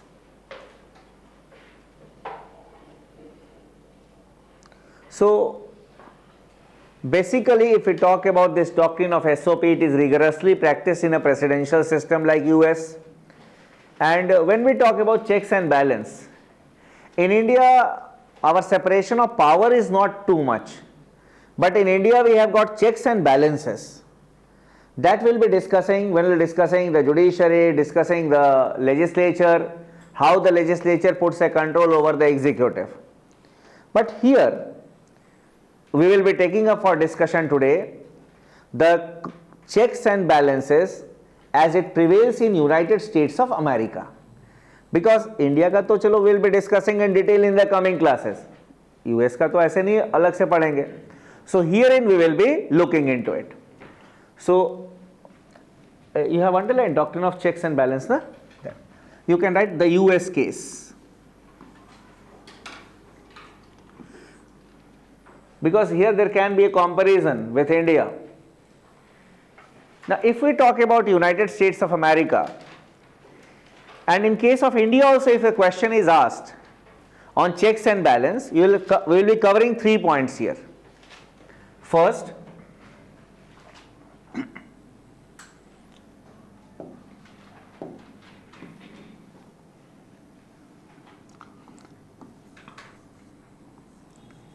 the legislative check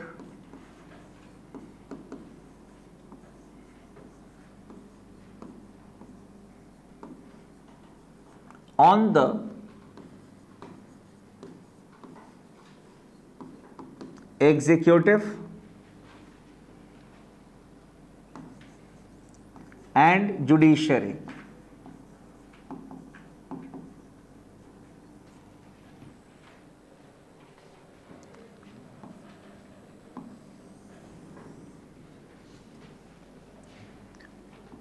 First, all the appointments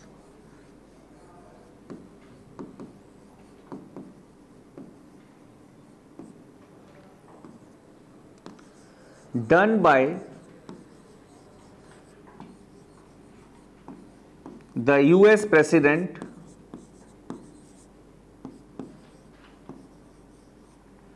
to be ratified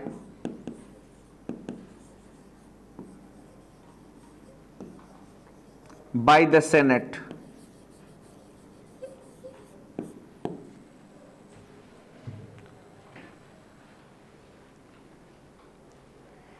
You may or you may not be knowing that during the whole term of 4 years, the American president undertakes nearly 4,000 appointments पूरे 4 years में. He appoints his secretaries. He will be appointing the judges of the Supreme Court. He will be appointing the ambassadors to all the countries, representatives in the United States of United Nations. Then he will be appointing the officers in the federal areas also, like the federal courts. Then he will be appointing the other officers of the government. So all the appointments that the US president will make, all the names have to be ratified by the Senate, not the Congress, only the Senate, which is the upper house. And suppose if the ambassador of US is to be appointed in India, so after the shortlisting of the name, the president will send the name to the Senate. The Senate will approve it, and then only that person will be given appointment letter that hereby you are being appointed as the ambassador of US to India. Similarly, the judges of the court also, of the Supreme Court. Then secondly, all the international treaties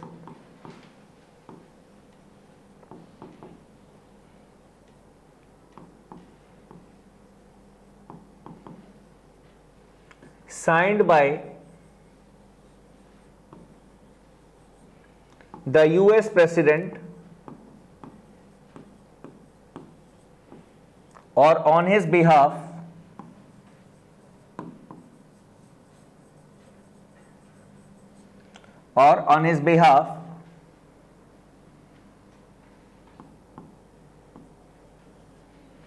to be ratified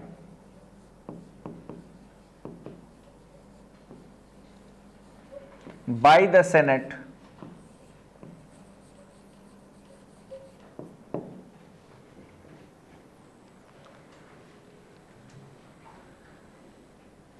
So in our country, we do not have much say with respect to, the parliament has no say with respect to international relations.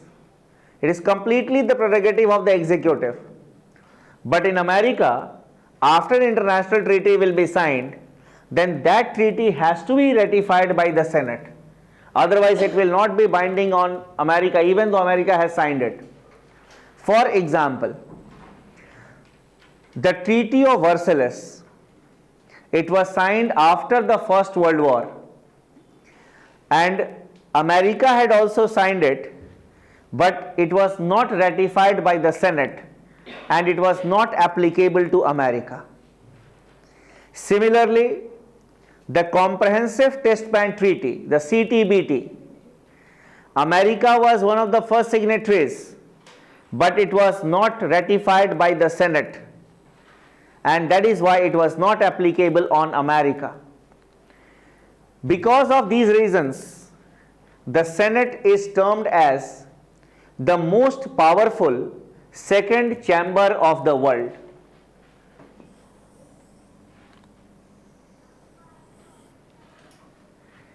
Done. Most powerful.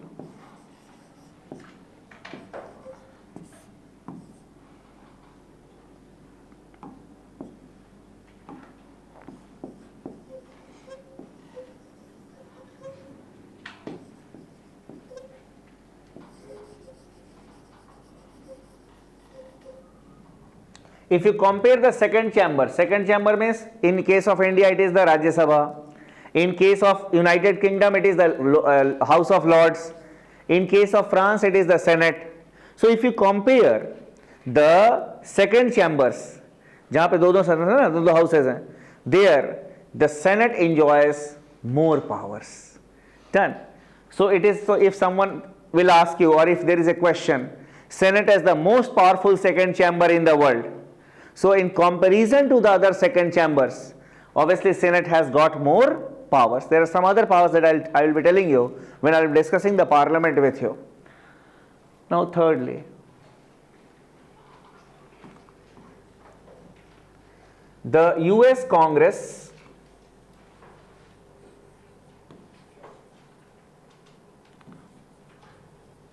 can pass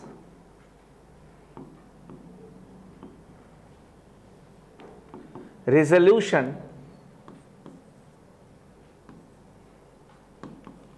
to impeach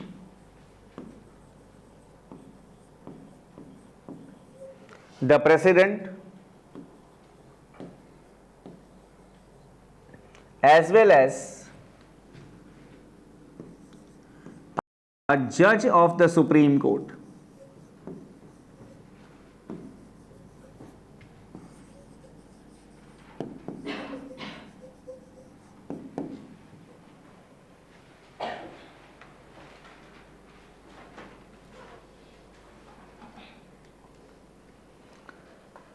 That is a check, legislative check on the executive. India maybe when you need to write, we will be adopting this methodology only to write. This is the first one. Then secondly,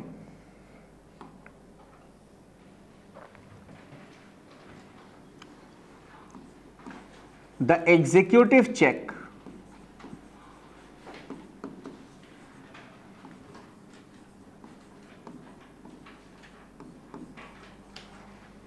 on the legislature.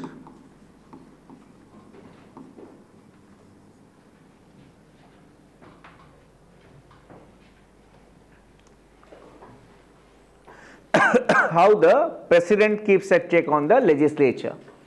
Here you can write, after a bill is passed,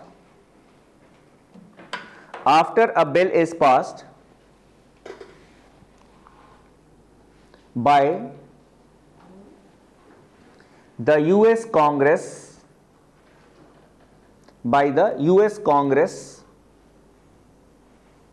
it is presented to the president,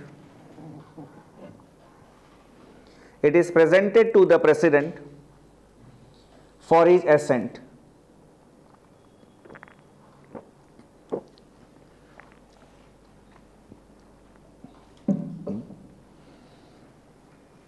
For his assent. Who can give his assent? ASSENT. Give his assent, or can return the bill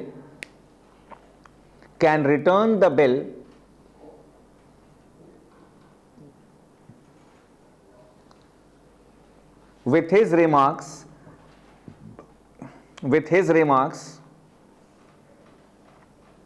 to the House where the bill had originated,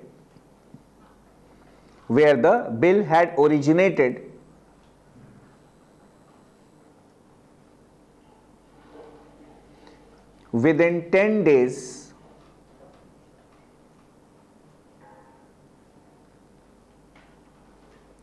of the passage of the bill,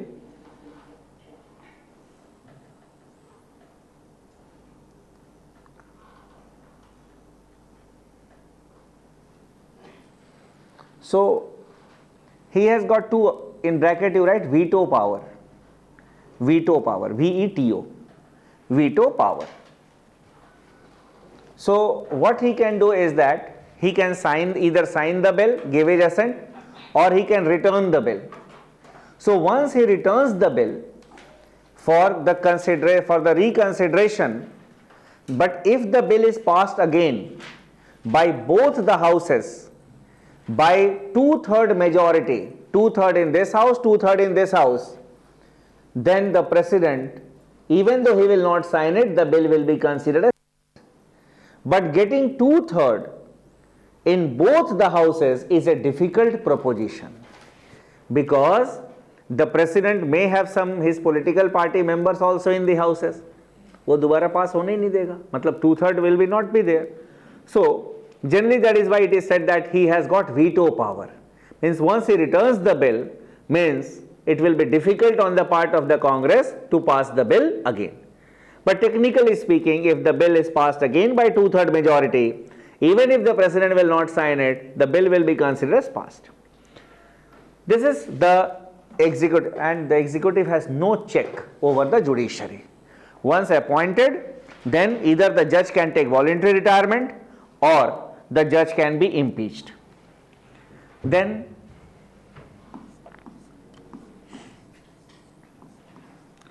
the judicial check.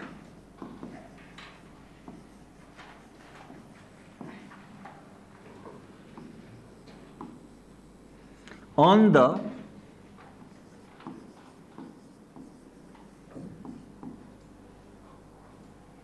executive and the legislature.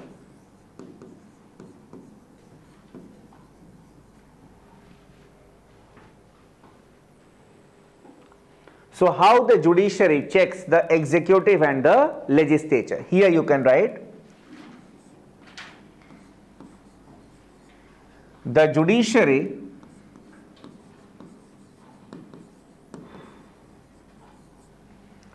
can review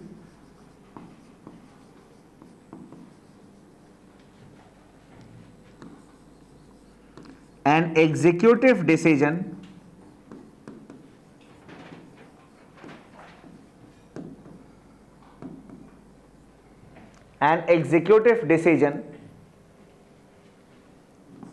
or a legislative action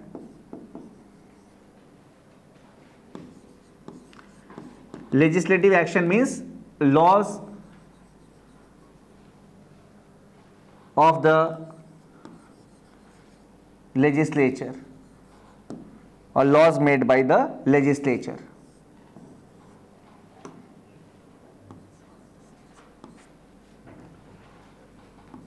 And can declare it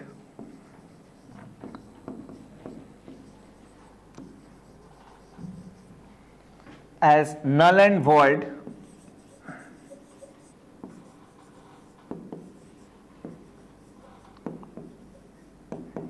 if it is inconsistent,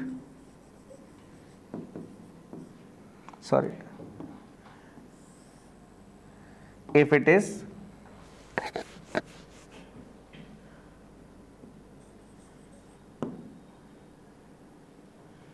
in contravention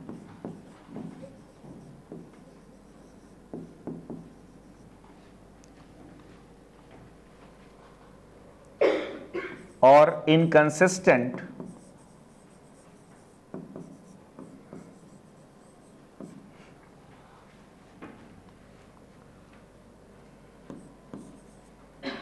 to the provisions of the Constitution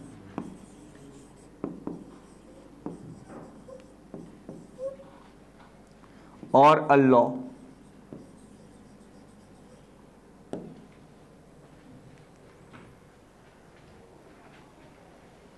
So if a law is made by the legislature or if a decision is taken by the executive, it is in contravention with any provisions of the Constitution or any law, then that can be declared as invalid, null and void by the judiciary. This is known as the power of judicial review. In bracket you can write judicial review. This power is there with our courts also, Supreme Court and High Courts also, that if a law is made, if it is inconsistent, then the law can be declared as null and void by the judiciary. So you see, in this way we have got the checks and balance in America. Now if someone will ask you that which one is a better system, presidential system and parliamentary system, whether India should adopt presidential system or not, So here basically, you see both have got their own merits and demerits. Presidential system is good for meeting some emergency situation, because one man will have to take the decision. And so we can say that in a presidential system we have got quick decision making. That is one benefit. Then, but on the other hand, if we talk about parliamentary system, the decision is arrived at by consensus in the Council of Ministers, and the Council of Ministers may contain the ministers from various parts, various communities can be represented. So basically you will have the representation of the society as a whole in the Council of Ministers. So that we can say it is a better form of system in a country like India, because in a country like India where we have got diversity, then there are chances that majoritarianism can prevail of a religion or of a language or of a particular caste, such type of things, and there can be a fear of a dictator being emerging. Done. So there is a possibility, but that is why we went for a parliamentary form of government, because of the conditions that we are having in this country. Some people suggest that India should go for a presidential system, but no, in a diverse country like India, plural country like India, we should have the system that we are having now. And not only this, even the Supreme Court has said that parliamentary form of government is a part of the basic structure of the Constitution. So you can only debate on that, but really you cannot make any changes in that. Why? It is a part of the basic structure, and the basic structure cannot be amended also. Done? These were the things that we needed to discuss. Dekho, such insight is required. It is not only India has got parliamentary system, I know it. Parliamentary system, presidential system, then the concept of, because you know in the examination such questions are asked. In one of the prelims main examination, the question was, in India the concept of checks and balances is more than the concept of separation of powers. So if you are not aware about what is this concept of separation of powers, how checks and balances, how you will be able to write such answers in the examination. So in UPSC examination, depth and understanding is required, deeper understanding is required. It is not that is what I said. It is not one day examination. It is a test match. You will have to develop that. ये नहीं दो paragraph आप याद करो. I know India has a parliamentary system. वो तो एक part है. Then there is another question. Basically nowadays the trend that we have seen in India, you will read newspaper, presidentialization of elections in India. Presidentialization of elections in India. What is this concept of presidentialization of elections in India? You see, just as in America, what people do, the people basically, when they elect the president, they do not directly elect the president. First of all, they elect the electoral college. And while electing the member of the electoral college, they have in mind the presidential candidate. Similarly, what we have seen in India is that in the Lok Sabha elections, some of the political parties, they portray the prime ministerial candidate. And if you vote in the Lok Sabha elections, you have in mind that if I am voting for the Bharatiya Janata Party, Shri Narendra Modi will become the Prime Minister of the country. So then suppose you are voting for Biju Janata Dal in Odisha, then you have in mind Naveen Patnaik will be the Chief Minister. Suppose in West Bengal you are voting for Trinamool Congress, you have in mind the name of Mamata Banerjee, that she will be. In case in Delhi, if you are voting for Aam Aadmi Party, you have in mind Kejriwal Sahab, that he will be the CM. So the CM face is there. Similarly, if you talk about Uttar Pradesh, those who voted for Bharatiya Janata Party, they had in mind Yogi Adityanath, that he will be the CM. Those who voted for the Samajwadi Party, they had in mind Akhilesh Yadav. So in many of the states, for example, you see Telangana, the CM candidate is always ready. YSR Congress means the son of, yes, Jagan Reddy. So basically, we have in mind, this is a trend that we are seeing. So such question can also be asked in your examination, because some articles are there which are coming, presidential, because, so if someone is going to ask, he will be asking you such questions in the interviews also, that don't you think that we are having presidentialization of the elections in India? अब आप सुना ही नहीं होगा कभी what is presidential? Yes, how you will be able to answer it? अभी तो कभी अच्छा नहीं, the teacher had discussed this aspect in the class. So then you say, sir, what the trend that we see nowadays is that while electing, while giving vote in the elections, people have in mind the prime ministerial candidate and the state level, the chief ministerial candidate, which are declared by some of the political parties, not all, some of them. Congress, though, it is understood. Huh? क्या हंस क्यों रहे हो? The young youth leader has no work. That is why देखो वो walk के लिए निकला हुआ है. हाँ, walk के लिए निकला है, पदयात्रा. हाँ, he wants to be fit, yet young and energetic at the age of 50. Yes, you need to maintain. हम लोग जैसे खड़ा होकर पढ़ाना पड़ेगा तब तो ऐसे ही यंग रहेगा, ठीक है? But whatever it is. So Congress we all know. अभी तो नाम के लिए चलो बना दिया किसी और को president. But the day the party will win the elections, everyone will know that who is going to be the prime minister of this country. अभी तो जान रहा कुछ वैल्यू नहीं है इसलिए चलो चुप है, क्या फर्क पड़ता है? Anyone who will be the president क्या है? So, so you'll say, but it is not there in all the political parties. So you'll say that, sir, in some of the political parties this is the trend. And then you can say that, sir, we cannot exactly say that it is a trend all over India, because many of the political parties, they do not declare their presidential, we can say prime ministerial candidate or even the chief ministerial candidate. So it is no doubt a phenomena, but sir, we cannot exactly say that this is going on. Yes, the trend is there, the trend is there. But when all the political parties will be portraying the prime ministerial candidate, the CM candidate, then only we can think. In Odisha also, if you see, I don't think the Congress portrays the face of the chief minister here. No, there was a time when J.B. Patnaik, these people, they will become the CM, portrays the face. But now, no face, a faceless party, done. So basically, the thing is that they do not portray. Even in the BJP also, even in Assam, they had not portrayed the name of the CM candidate. In Haryana also they do not. In Gujarat they have done it, because they want continuity, so they have done it.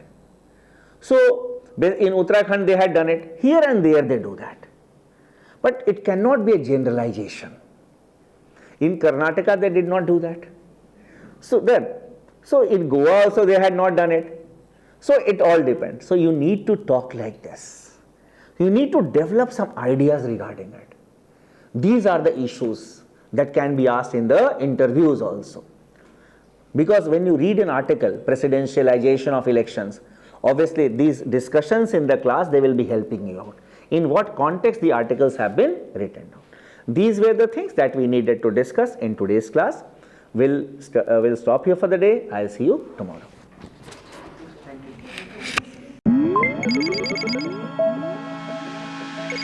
you.